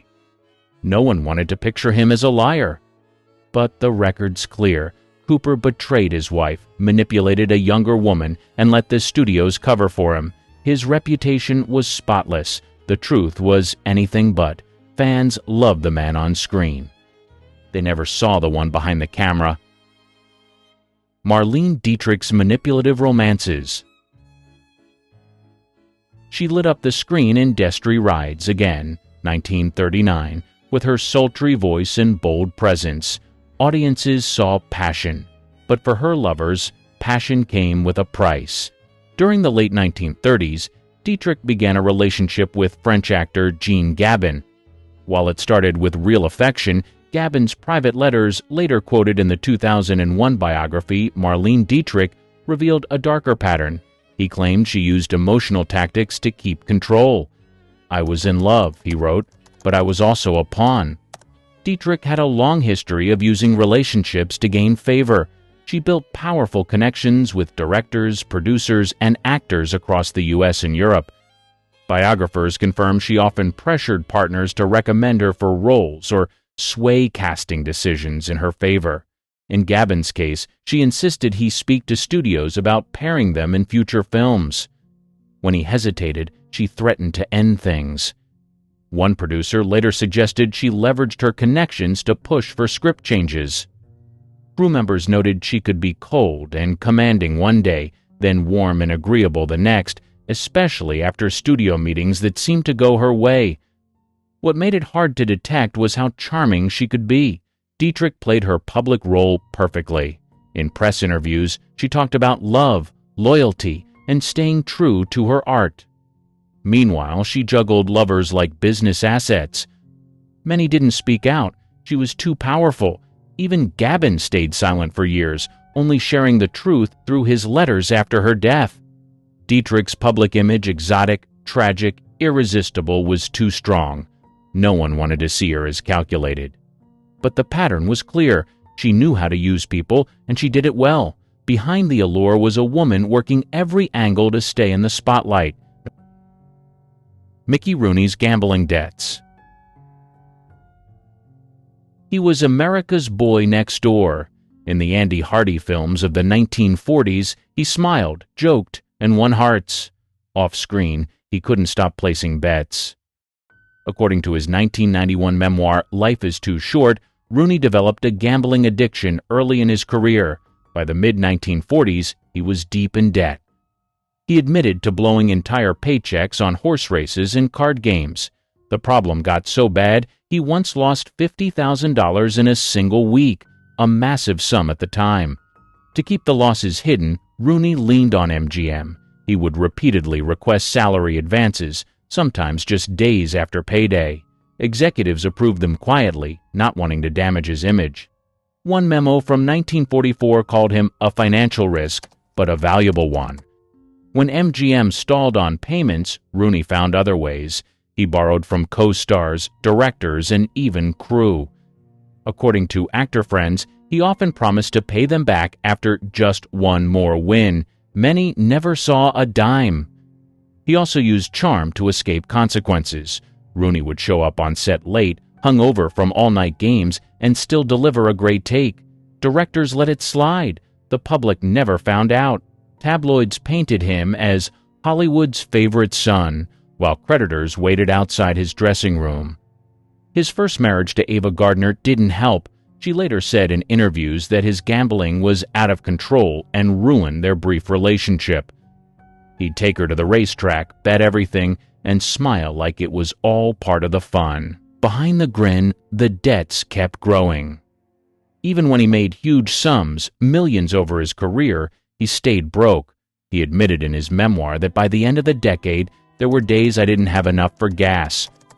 Fans never suspected it. Rooney's upbeat roles made him look clean-cut and stable, but behind the cheerful facade was a man addicted to risk, losing money faster than he earned it.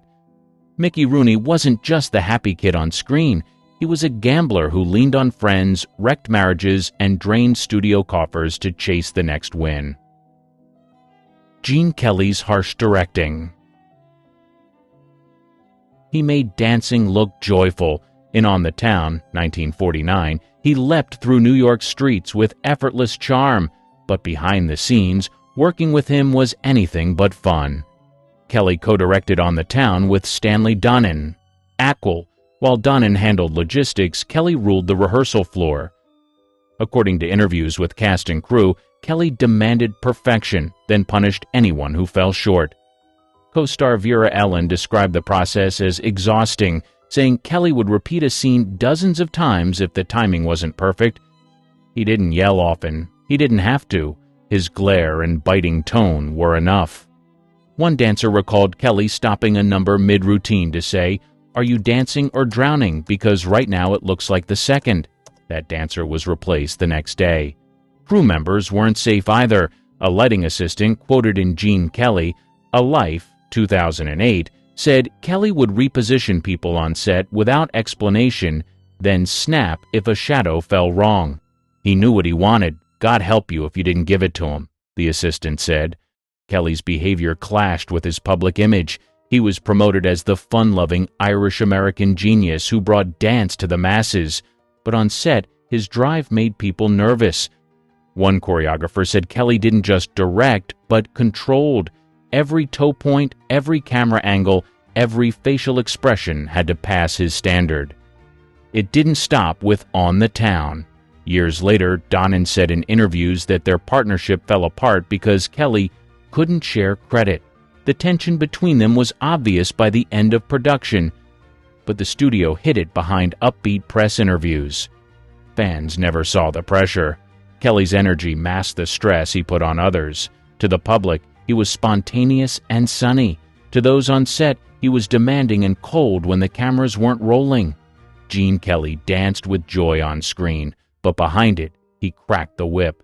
The man who made millions smile often left his coworkers drained, anxious, and desperate for the day to end.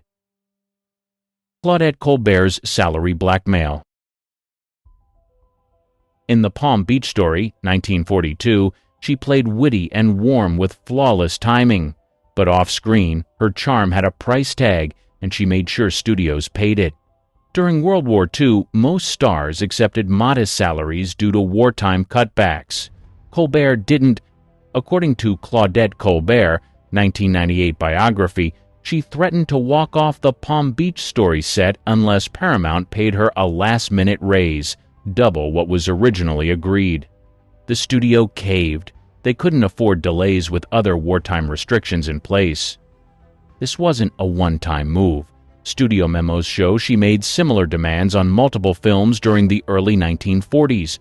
Her tactic was always the same: refuse to show up unless paid more. She'd wait until filming was about to start, knowing the studio had no time to recast. Producers started calling it Colbert math, where the final budget always ballooned once she arrived. One internal note from 1942 read, "Colbert's salary demands are no longer negotiations, they're ultimatums." And she wasn't subtle about it. Several co-stars, including Fred MacMurray, recalled her bragging about being the highest-paid woman in Hollywood. She reportedly told a new actress on set, "You don't get what you deserve, you get what you demand." Still, fans saw her as generous and gracious. Her roles leaned classy and caring, and gossip columns praised her poise. No one talked about the stalled shoots or panicked accountants. The public never heard about the scenes rewritten to shorten her hours, or the lighting adjusted to meet her personal angles, another clause she insisted on in every contract. Colbert knew her worth, and she wasn't afraid to weaponize it, but for the studios scrambling behind her and for co-stars forced to wait out her standoffs, it wasn't empowerment, it was extortion. She may have played polished ladies on screen, but behind the camera, Claudette Colbert ran the show with sharp elbows and stricter terms. Fans saw charm. The people cutting checks saw a star who knew exactly how to hold a project hostage and smiled while doing it. James Stewart's racial slurs. He was the everyman of Hollywood. In It's a Wonderful Life, 1946, he embodied kindness, honesty, and decency. But in private, his words told a different story. During the 1940s, Stewart built a reputation as a quiet patriot. He served in World War II and returned to a hero's welcome. Studios leaned into that image, casting him as the moral center in film after film. But behind the curtain, colleagues heard something much colder. In her 1981 memoir, Lena Horne wrote that Stewart referred to her and other black performers using racial slurs during off-camera conversations. He wasn't loud about it, but he didn't hide it either. She described a moment on the MGM lot where Stewart, in a group of white actors, casually dismissed the idea of integrated casting with a racial insult. "He didn't even lower his voice," she wrote. "He didn't think he had to." Crew members backed her account. In interviews for studio biographies, several recalled Stewart refusing to rehearse with Asian American extras on war-related films. One producer said Stewart told him he didn't want to shake hands with someone who looked like the enemy during filming of a post-war drama. This wasn't a man shouting hate from rooftops. It was quieter and more accepted in the system. He didn't lose jobs. Studios brushed it off, saying Stewart was set in his ways. His fame protected him. Fans never saw that side. They saw George Bailey. They saw Mr. Smith.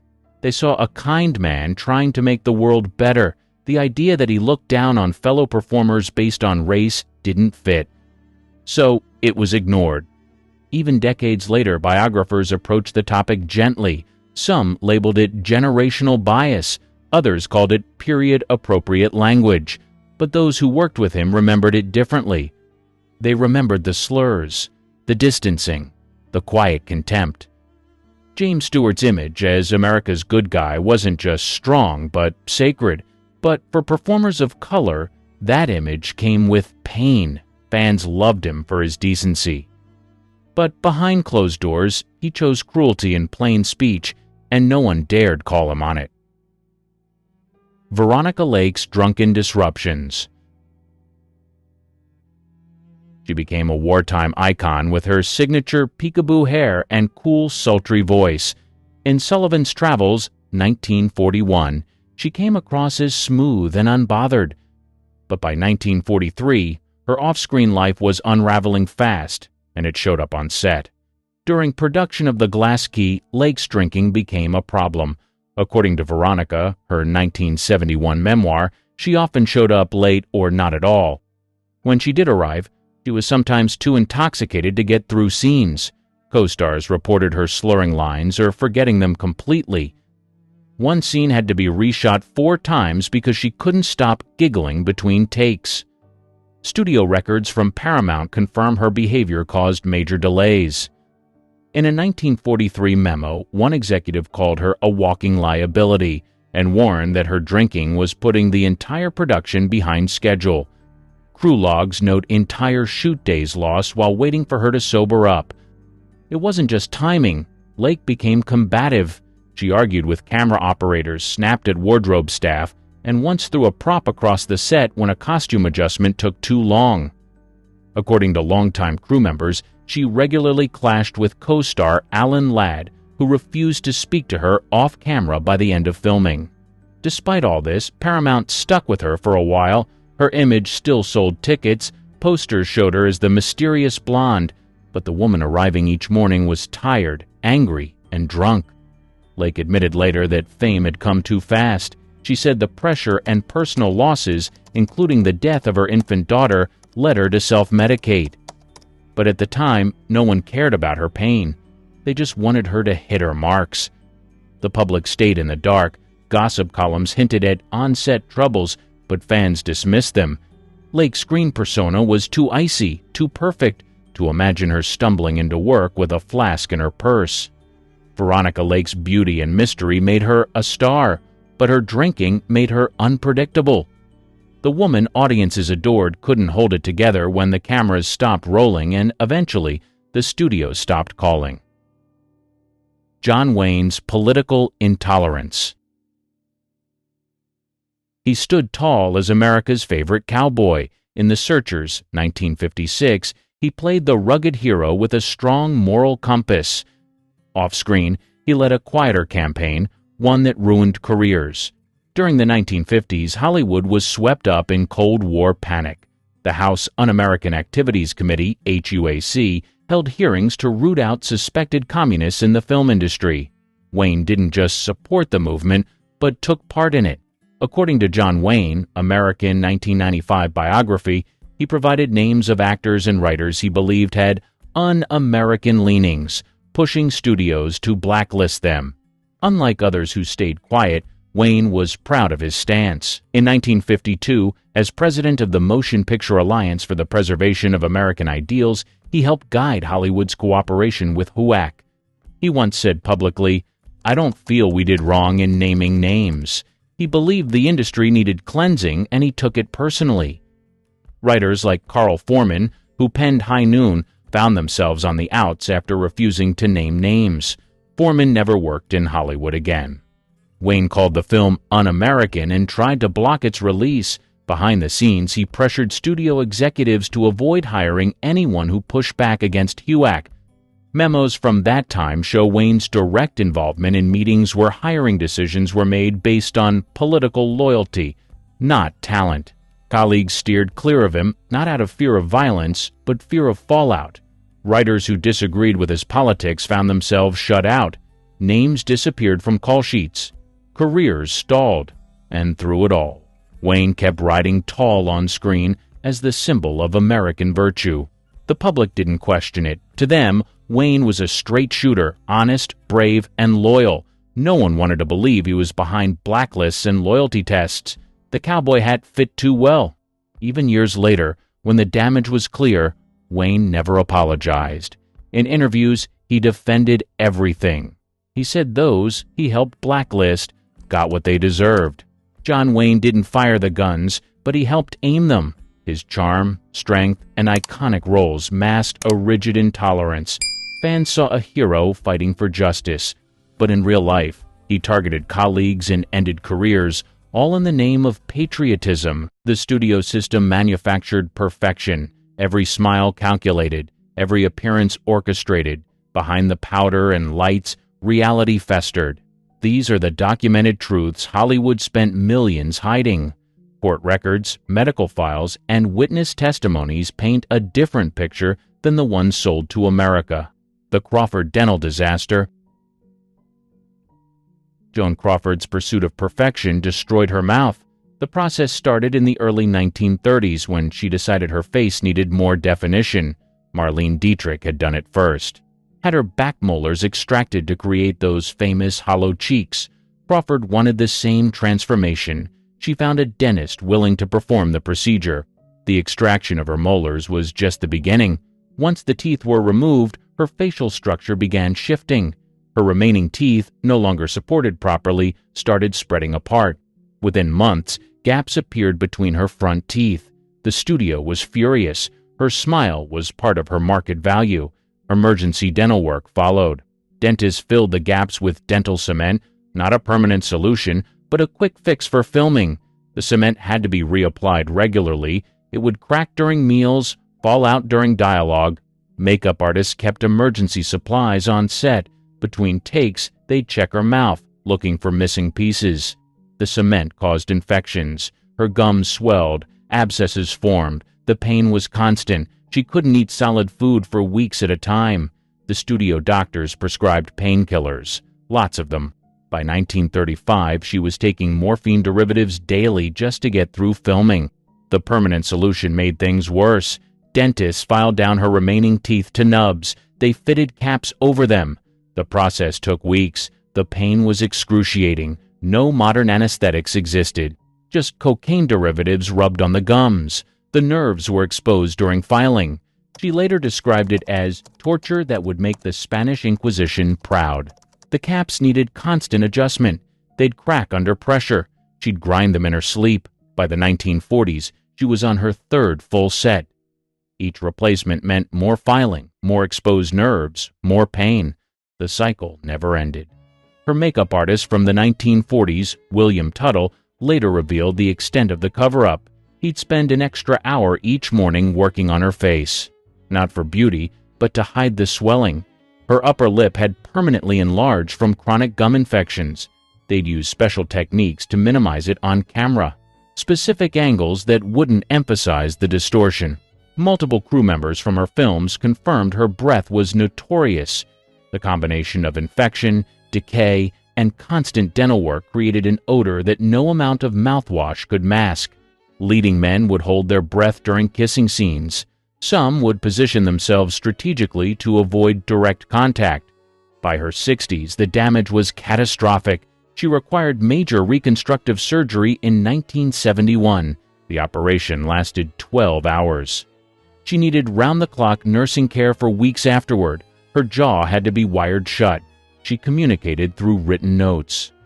One note saved by her nurse read, 40 years of hell for cheekbones. Was it worth it? The studio had known all along.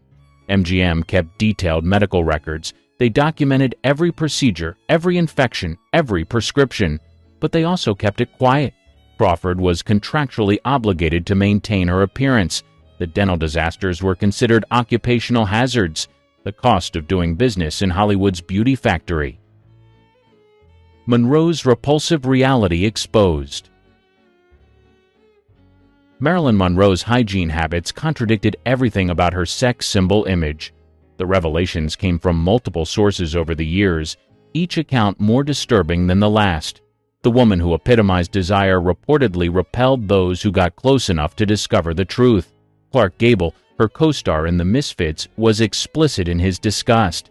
According to David Brett's extensively researched biography, Gable was completely uninterested in Monroe romantically despite rumors of an affair.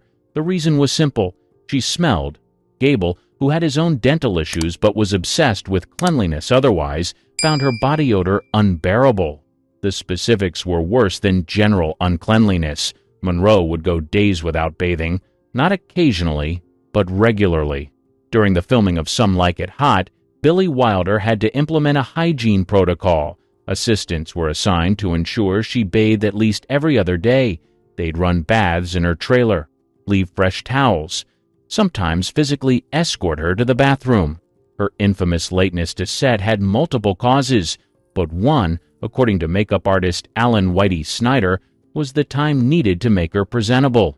He kept a kit specifically for Monroe that other actresses didn't require: baby wipes to clean her skin, industrial-strength powder to absorb oils and odors, dry shampoo before it was commercially available.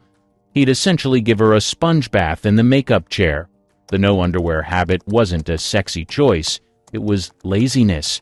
Costume designers from multiple films confirmed she'd show up to fittings without undergarments. Not for comfort or sensuality, but because she hadn't done laundry. They'd have to provide new underwear daily. Some she'd wear, some she'd refuse. During the production of The 7-Year Itch, the famous subway grate scene required multiple takes, not just for the perfect shot, but because Monroe's hygiene became an issue. The warm air from the subway made her body odor noticeable to the entire crew. Director Billy Wilder called for breaks to air out the set. Her home life confirmed the pattern. Housekeeper Lena Pepitone, who worked for Monroe in her final years, documented the squalor. Dirty clothes piled in corners, unwashed dishes growing mold, bedsheets unchanged for weeks. Monroe would sleep in the same nightgown until it literally fell apart. The drug use exacerbated everything. Barbiturates caused excessive sweating. Amphetamines gave her a chemical odor. The combination, mixed with poor hygiene, created what one crew member called a unique and unforgettable smell. He didn't mean it as a compliment. Even her psychiatrist, Dr. Ralph Greenson, noted her hygiene in his private files. He connected it to her mental state. Depression manifested in neglecting basic care. But even during manic phases, when she was energetic and seemingly happy, the bathing didn't improve. It had become a fixed pattern. Joe DiMaggio, her second husband, tried to address it. He bought her expensive perfumes, imported soaps, had a custom bathroom installed in their home. Nothing worked. She'd use the perfume to mask odor rather than bathing first. The marriage lasted 9 months. Arthur Miller, her third husband, was more tolerant but equally frustrated. He later wrote that living with Monroe meant accepting a level of disorder that would drive most people insane. He didn't specify the hygiene issues, but friends who visited their home did. They described mysterious smells, stained furniture, and Monroe appearing disheveled at all hours. Dietrich's self-mutilation rituals. Marlene Dietrich's transformation into an icon involved systematic self-torture that would be considered body horror today. The procedures she endured, many self-inflicted, went beyond vanity into the realm of obsession. Each decade brought new extremes. The molar extraction was just the start. In 1930, she had 4 back teeth removed to achieve hollow cheeks. The procedure was done without proper anesthesia. She was awake, feeling everything. The dentist, Dr. Manfred Unger in Berlin, later said she didn't make a sound. She watched in a hand mirror as he extracted each tooth. But Dietrich went further than anyone else. She developed a pre-performance ritual that horrified even hardened stagehands. She would insert surgical needles under her skin along her jawline. Thin, medical-grade needles that created subtle shadows. The effect lasted about 4 hours, long enough for a performance or filming session. The surgical tape technique was elaborate. She'd pull her skin taut, tape it behind her ears, then hide the tape with wigs or careful hairstyling. But the tape alone wasn't enough. She'd use gold chains, nearly invisible to audiences, attached to her scalp with surgical clips. The chains pulled her face upward. The clips drew blood. She'd emerge from dressing rooms with thin streams of red trailing down her neck. Her daughter, Maria Riva, documented these rituals in horrifying detail. She watched her mother prepare for performances from age 5. Dietrich would stand naked before a full-length mirror for hours, examining every flaw, pinching skin to test elasticity, marking areas for tape and chains with eyebrow pencil. The preparation took longer than the actual shows. The corsets she wore weren't standard undergarments. They were custom-made torture devices, reinforced with steel bones that compressed her waist from 26 inches to 18. She'd have assistants pull the laces until she could barely breathe. Then they'd sew her into them. She'd remain corseted for 12 to 15 hours. Eating was impossible. She survived on champagne and cigarette smoke. In 1937, she underwent one of the first facelifts performed in America. The surgeon, Dr. Joseph Roth, used a technique that involved separating the skin from underlying muscle. No proper anesthesia existed. She was given cocaine and morphine, but remained conscious. The surgery took 6 hours. She watched in a mirror they positioned above the operating table. The recovery was brutal. Her face swelled beyond recognition. Infection set in. The stitches pulled and tore. She refused to cancel performances. Instead, She had special masks made that covered everything but her eyes and mouth. She told audiences she'd been in a car accident. By the 1950s, the surgeries were constant. Annual facelifts, monthly chemical peels that literally burned off layers of skin, silicone injections before they were tested for safety. The silicone migrated, creating lumps under her skin. She'd have them surgically removed, then inject more. Her legs, famous for being insured for $1 million, were maintained through painful procedures. She'd have surface veins stripped to prevent visible lines. The procedure involved making small incisions and pulling veins out with hooks. She had it done without anesthesia because she didn't trust doctors to remove the right veins while she was unconscious. The psychological toll was evident to those close to her. She couldn't look at herself without the modifications. On days when the tape and chains weren't possible, she'd refuse to leave her bedroom. She'd eat in darkness to avoid seeing her reflection in silverware. Zsa Zsa's Empire of Lies. Zsa Zsa Gabor constructed her entire existence on deception. Every aspect of her public persona was manufactured, documented in court records, divorce proceedings, and financial documents that revealed the stunning scope of her fabrications. The age deception went beyond vanity. She created multiple birth certificates, had documents forged in Hungary claiming 1923, others in Turkey showing 1925. When she applied for American citizenship, she submitted papers claiming 1920. The real date, confirmed by Hungarian church records, was the 6th of February, 1917. She maintained these multiple identities for decades, using different ages for different purposes. Her first marriage to Burhan Belja, a Turkish diplomat, established the pattern. She claimed he was royalty. He wasn't. She said the marriage was arranged by European aristocrats. It was actually a calculated move for a diplomatic passport. The marriage certificate filed in Ankara listed her occupation as actress, though she'd never acted professionally. Her age on that document, 18. She was actually 20. The Conrad Hilton marriage was pure calculation. Court documents from their 1946 divorce revealed she'd researched his wealth before they met. She hired a private investigator to compile a dossier on his assets. She studied his first wife, copied her style, learned his preferences. The courtship was a performance. Hilton later testified she changed completely after the wedding. Like Jekyll and Hyde, he said under oath. Financial records subpoenaed during various lawsuits showed chronic deception. She claimed to own properties she was renting. Jewels she wore were often borrowed or fake. In 1984, court documents revealed she owed $397,000 to various creditors while claiming to be worth millions. She was selling signed photographs to pay utilities. Her accent was completely artificial. Recordings from her early years in America show perfect, barely accented English. By the 1950s, she developed the exaggerated Hungarian accent that became her trademark. Voice coaches confirmed she could turn it on and off at will. She kept notes reminding herself to maintain it during interviews. The famous cop-slapping incident of 1989 was calculated. She was broke, forgotten, desperate for attention. Police reports show she drove around Beverly Hills for hours before the incident, possibly looking for an opportunity. When Officer Paul Kramer stopped her, she had a camera crew following her by coincidence. The slap made her relevant again. She parlayed it into paid appearances, a book deal, merchandise.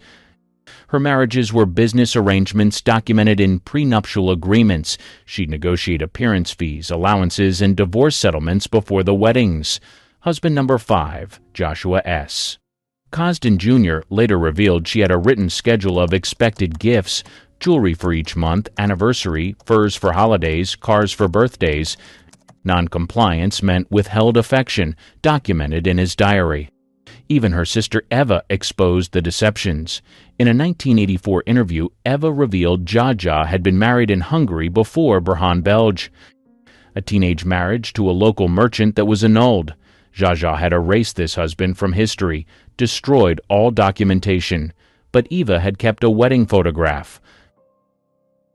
Taylor's perfume mask deterioration.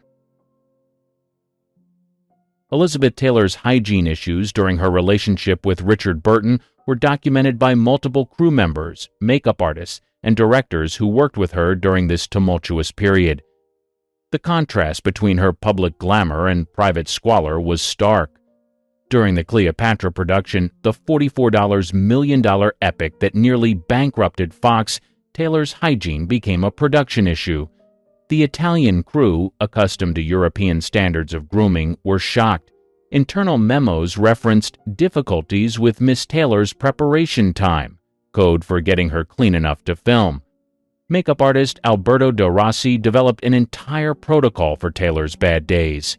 He kept a locked cabinet with supplies, dry shampoo, body powder, strong perfumes, breath sprays. He'd arrive hours early to assess her condition. If she hadn't bathed, he'd have assistants fill her trailer's tub with bubble bath, light candles, play music. They'd coax her like a child. The perfume usage was legendary. She'd apply entire bottles of expensive French perfume, not drops, bottles. The set would reek. Other actors would get headaches. Director Joseph Mankiewicz had to institute fresh air breaks between takes. Crew members would open stage doors, use industrial fans to clear the air.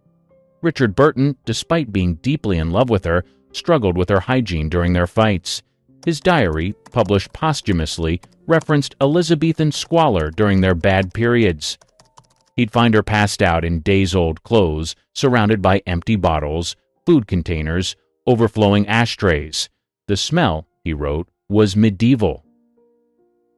Fontaine's documented cruelty.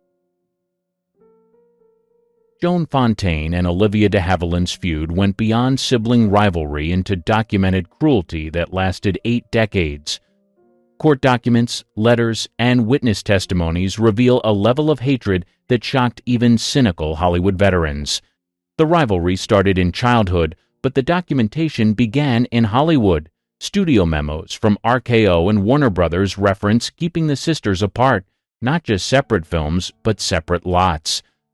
A 1942 memorandum explicitly states, Miss Fontaine is not to be informed of Miss de Havilland's schedule or whereabouts. When Fontaine won the Oscar for Suspicion in 1941, beating her sister, who was nominated for Hold Back the Dawn, the moment was captured on film. De Havilland's face showed pure rage. She refused to shake Fontaine's hand. The slight was deliberate, public, and permanently recorded. Fontaine later said it was the happiest moment of her life, not winning, but seeing her sister's face. The sabotage was systematic. Fontaine discovered de Havilland had been calling her husbands, all 4 of them. Phone records subpoenaed during Fontaine's second divorce showed multiple calls from de Havilland to William Dozier.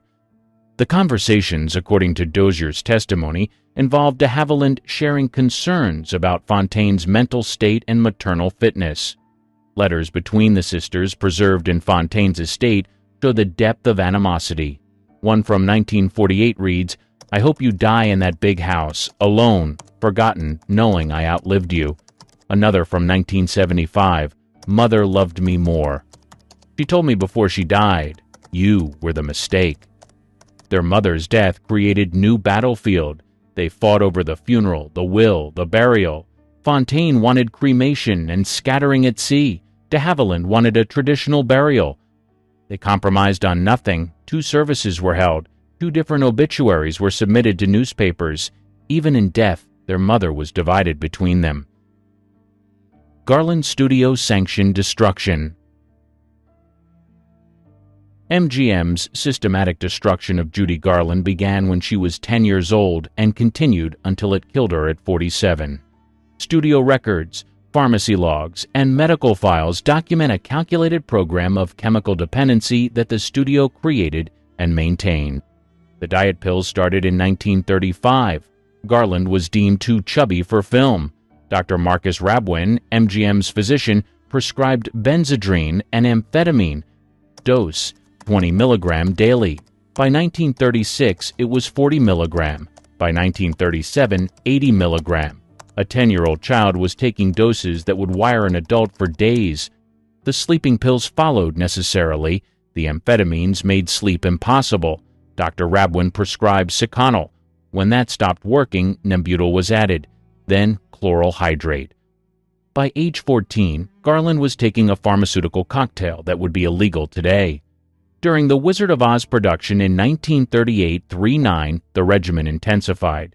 Call sheets show 18-hour days. Pharmacy records show corresponding increases in medication.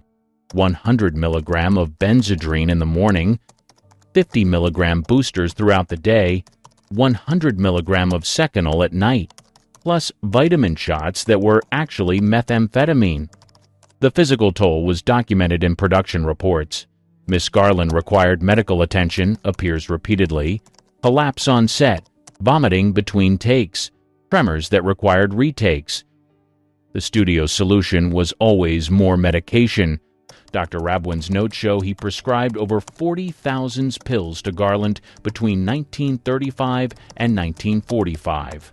Her weight fluctuations were extreme and documented in wardrobe records. Size 2 to size 14-inch, 6 months. Back to size 4-inch, 3 months. Each shift required new costumes, new pills, new side effects. The studio charged her for the costume changes, adding financial pressure to physical destruction. The dental decay from dry mouth, a side effect of amphetamines, was severe. By 25, she'd lost 12 teeth. The studio dentist records show repeated infections, abscesses, emergency extractions, all traced to medication side effects, all ignored in favor of maintaining her work schedule. Her skin showed the damage. Makeup tests from different films show progressive deterioration, acne from amphetamines, premature aging from malnutrition, broken capillaries from vomiting. The makeup department developed special techniques to hide drug-related skin damage. They called it the Garland treatment. When she tried to quit, the studio intervened. In 1947, she checked herself into a sanitarium. MGM executives arrived with lawyers. She was contractually obligated to work. They checked her out against medical advice. Within a week, she was back on pills, back on set. The final years at MGM were documented in disturbing detail. Security reports described finding her unconscious in her dressing room. Cleaning staff reported vomit, blood, empty pill bottles. The studio's response was consistent: clean up, cover up, keep filming. Her autopsy revealed the full extent: liver damage from barbiturates, heart damage from amphetamines, kidney damage from chronic dehydration, lung damage from chain smoking to suppress appetite. Every organ showed trauma. The coroner noted it was remarkable she lived as long as she did. Everyone loves to blame cancel culture, but some of these people should have been canceled a long time ago. You weren't overreacting. You were underinformed. Here are 10 disgusting celebrities the industry helped you fall for. Sean Diddy Combs' legal battles. He was once the king of hip-hop. Big hits, flashy lifestyle, and a massive fan base. But behind the fame, a string of serious accusations. In 2017, his personal chef said he harassed her and then fired her when she spoke up. They settled the case in 2019, no details shared. Fast forward to 2023. His ex-girlfriend Cassie filed a lawsuit claiming years of abuse. She said he hurt her, trafficked her, and even blew up Kid Cudi's car. That case also settled fast. Then came the bombshell. In May 2024, CNN dropped a hotel video from 2016. It showed Diddy grabbing and attacking Cassie. You could hear the internet gasp. Diddy responded with an apology, calling his actions inexcusable. But it didn't stop there. By September 2024, he was arrested on serious federal charges, including trafficking-related offenses, organized criminal activity, and unlawful transportation. He said he wasn't guilty and stayed locked up in Brooklyn, no bail. A month later, things exploded.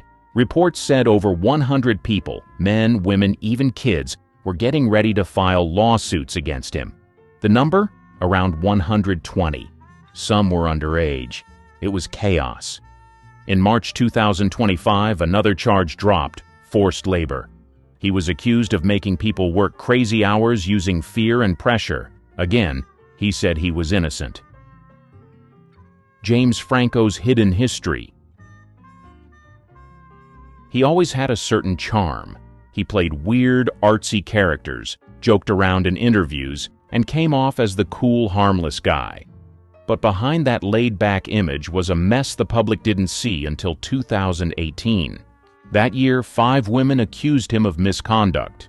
2 were former students at his acting school, Studio 4, which he ran in Los Angeles and New York. They said Franco used his power to push young actresses into uncomfortable and explicit scenes. Some claimed he removed safety guards during nude scenes and blurred the line between acting and manipulation. Franco denied everything. He told Stephen Colbert on The Late Show that the claims were not accurate. But the internet wasn't convinced, and his silence on social media didn't help. By 2019, 2 women filed a lawsuit. They accused him of exploiting students under the pretense of education. According to court documents, students were led to believe they had a shot at roles in Franco's films if they agreed to intense scenes. Many said they felt pressured, especially in his so-called master class. In 2021, Franco settled the lawsuit for $2.2 million. He didn't admit guilt, but he did later speak out. On a podcast, he said he had struggled with compulsive behavior and acknowledged having inappropriate relationships with students. He called it wrong, but claimed it wasn't illegal. One of the most telling signs came from Seth Rogen. He and Franco were longtime collaborators, but in interviews, Rogen confirmed he hadn't worked with Franco in years and didn't plan to again. No shade, just a clean break. Since then, Franco's disappeared from the spotlight. He's taken on small indie projects, but nothing major. Most of Hollywood has kept its distance. Noel Clarke's collapse. In the UK, he was everywhere. He acted, directed, produced, and even won a BAFTA for Outstanding British Contribution to Cinema in 2021. But the celebration didn't last. Just weeks after that award, The Guardian published a massive investigation, and everything changed. 20 women came forward. They accused Clarke of inappropriate conduct, unwanted physical contact, intimidation, and demeaning language. Some said he secretly recorded audition scenes that involved sensitive content. Others claimed he'd touched them without consent or made cruel comments during shoots. Most of these women had worked with him professionally, on set, in casting, or through his company, Unstoppable Entertainment. Clarke denied everything. He said he never broke the law and never acted inappropriately. But the accusations weren't vague. They came with names, dates, and detailed stories. The Guardian stood by the reporting, and BAFTA quickly suspended his award. ITV pulled the final episode of Viewpoint, his latest drama, right before it aired. Sky, who had long worked with him, cut ties immediately. What followed was a total shutdown of Clarke's career. Projects vanished. Offers dried up. His name, once linked to representation and success, became toxic in the industry. In April 2025, Clarke tried to fight back. He sued The Guardian for defamation. He said the article ruined his life and claimed the accusations were false and unfair. But the journalist, Lucy Osborne, testified that every story was vetted and the piece was never personal. She said it was about giving people a voice. The court hasn't ruled yet, but the damage is done. Clarke hasn't booked a major role in years. His production company stopped operating. Even with the lawsuit, there's been no public comeback, no press tour, no support from the film world. What started as a career on fire crashed hard. And the worst part? It took 20 women stepping forward for anyone to actually listen. Morgan Wallen's never-ending apologies. He went from country music's rising star to public controversy machine, and it started long before most fans noticed. In May 2020, he was arrested in Nashville outside a bar. Charges: public intoxication and disorderly conduct. Nothing career-ending, but not a good look. Months later, he blew his shot at Saturday Night Live after video surfaced of him partying maskless during COVID restrictions. The show canceled his appearance just days before airtime. Then came February 2021. TMZ released home security footage showing Wallen yelling a racial slur after a night out. The backlash was immediate. Radio stations dropped him. His label suspended his contract. The Academy of Country Music barred him from that year's awards. He apologized publicly and promised to do better, but the damage was real. Despite the fallout, Wallen's album sales actually spiked. Some fans claimed cancel culture had gone too far. Others saw it differently, a clear example of someone being rewarded for bad behavior. Either way, Wallen stayed mostly quiet, reappearing months later in interviews saying he'd been doing a lot of soul-searching. But things got weird again. In October 2023, he was seen storming off stage mid-concert without explanation, and in April 2025, SNL brought him back, but not for long. He exited the building hours before the show, leaving producers scrambling. No official reason was given. Social media lit up with fan theories and jokes, but NBC stayed silent. Behind the scenes, sources claim Wallen has become difficult to work with. Others say he just isn't interested in the spotlight anymore. Either way, the pattern keeps repeating. Do something reckless, apologize, go quiet, then resurface like nothing happened. R. Kelly's crimes in plain sight. He was once untouchable. He ruled the charts, sold out arenas, and had megastars lining up to work with him. But behind the fame, a long, disturbing trail that the industry ignored for years. The first red flag? In 1994, Kelly, then 27, secretly married 15-year-old Aaliyah. Her age was faked on the marriage certificate. The union was annulled, but questions started swirling. In 2002, a video allegedly showing Kelly with an underage girl surfaced. He was charged with possessing illegal material involving a minor, but pleaded not guilty. The trial dragged on for years, and in 2008 he was acquitted.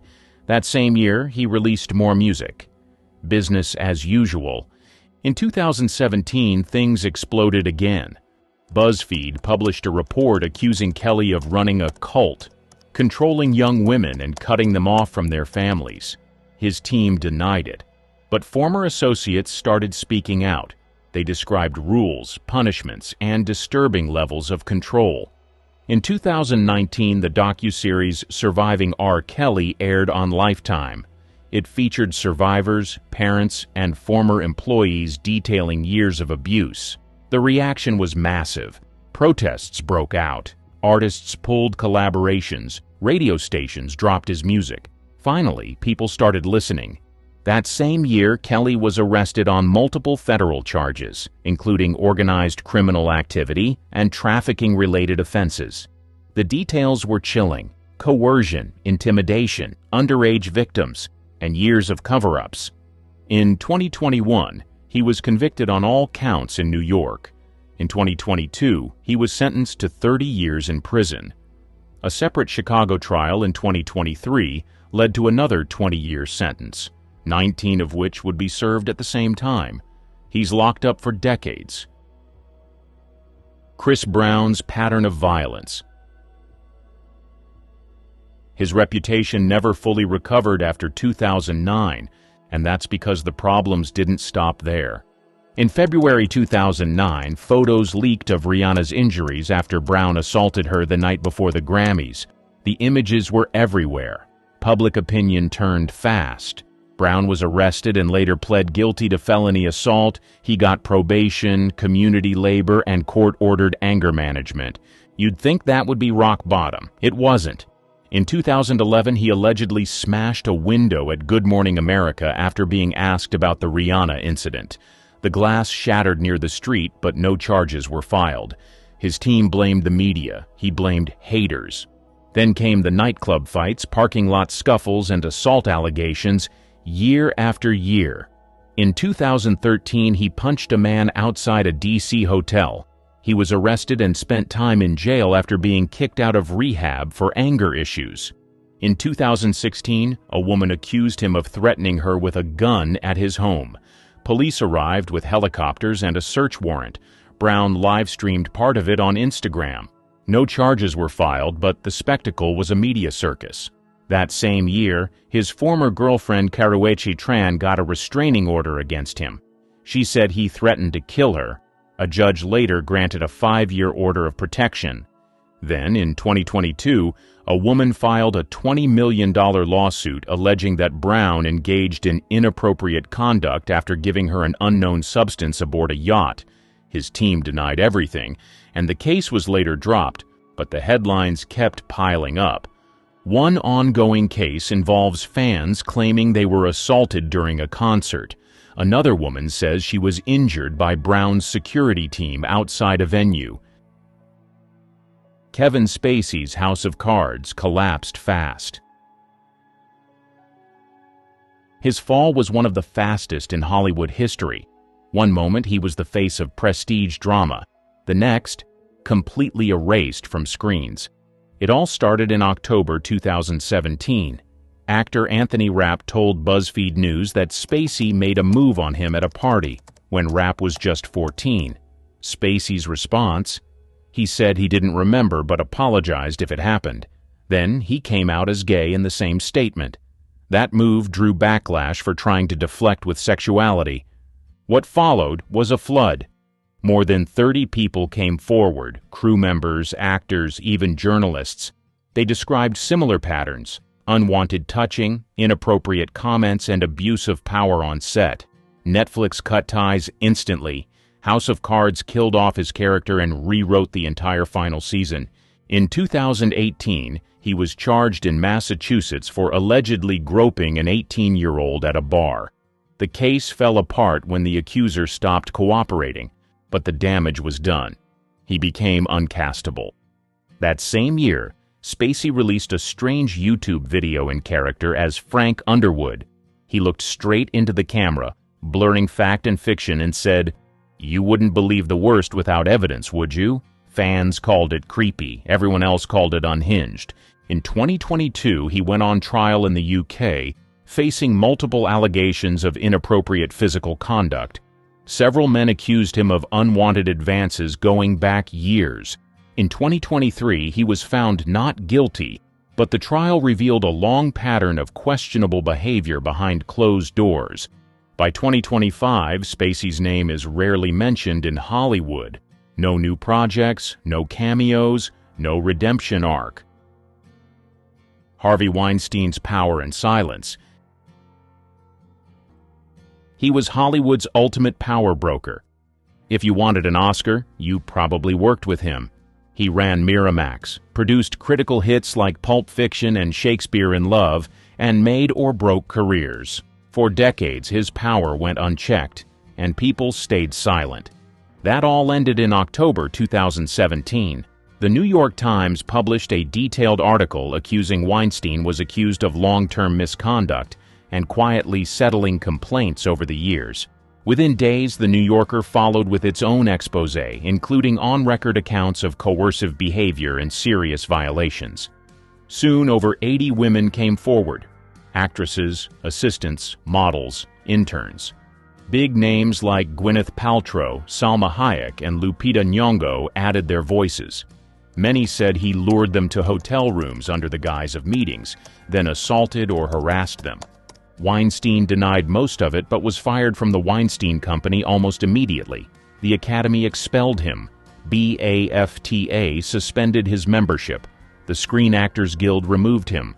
Hollywood, which once protected him, now ran for cover. The details were horrifying. NDAs were used to buy silence. Assistants were allegedly made to help set up his meetings. For years, his behavior was whispered about but never challenged, until it couldn't be ignored. In 2020, a jury in New York convicted Weinstein on charges related to forcible misconduct and non-consensual acts. He was sentenced to 23 years in prison. In 2022, Los Angeles charged him again. That trial led to another conviction in 2023, adding 16 more years. He'll be over 90 before he's eligible for release, if he lives that long. Weinstein's fall also triggered something bigger. The number sign Me Too movement exploded into mainstream culture. Other powerful men, directors, executives, actors, were suddenly held accountable.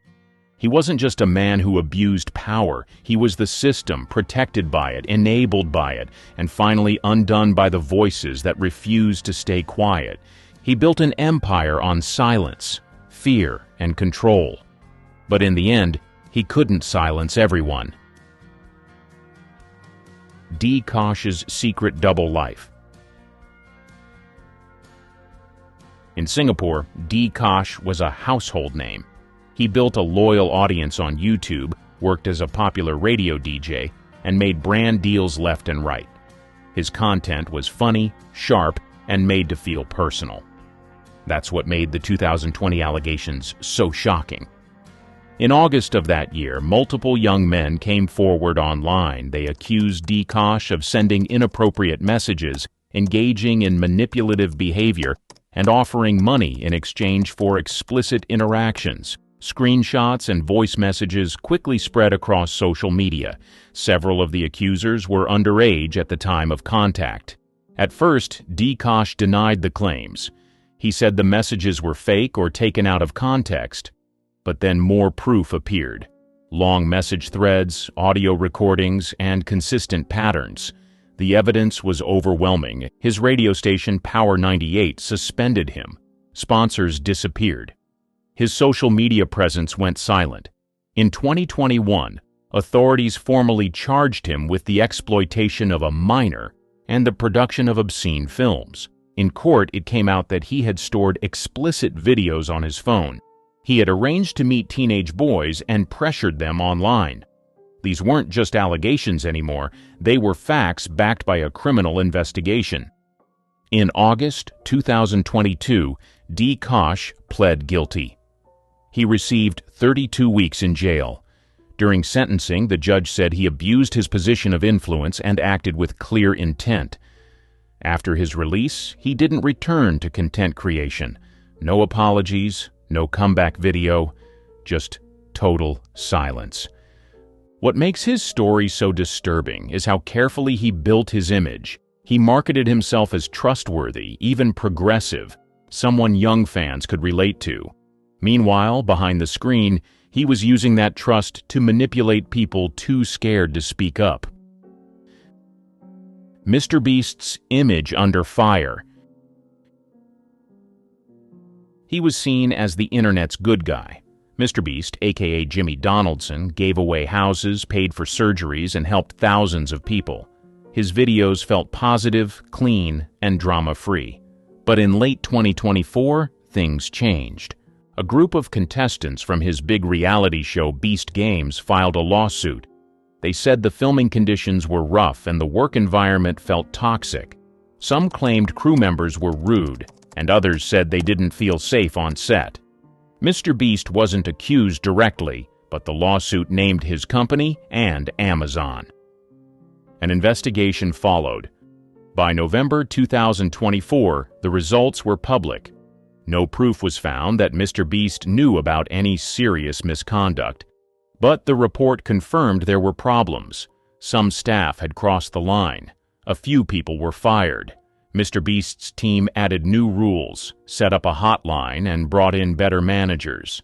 Fans had mixed reactions. Some said he couldn't control everything. Others thought he should have responded more clearly. Then people online started digging.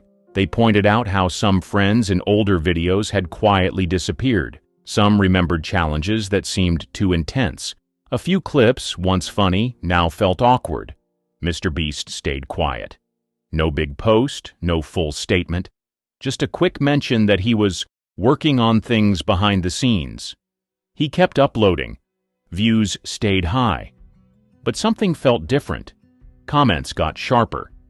Viewers asked more questions. The shine wasn't gone, but it wasn't untouchable anymore. For years, Mr. Beast built a name on trust, kindness, and massive giving. That's why this hit harder. It wasn't one huge scandal. It was the shift in how people saw him. He's still huge, still respected, but fans are watching more closely now.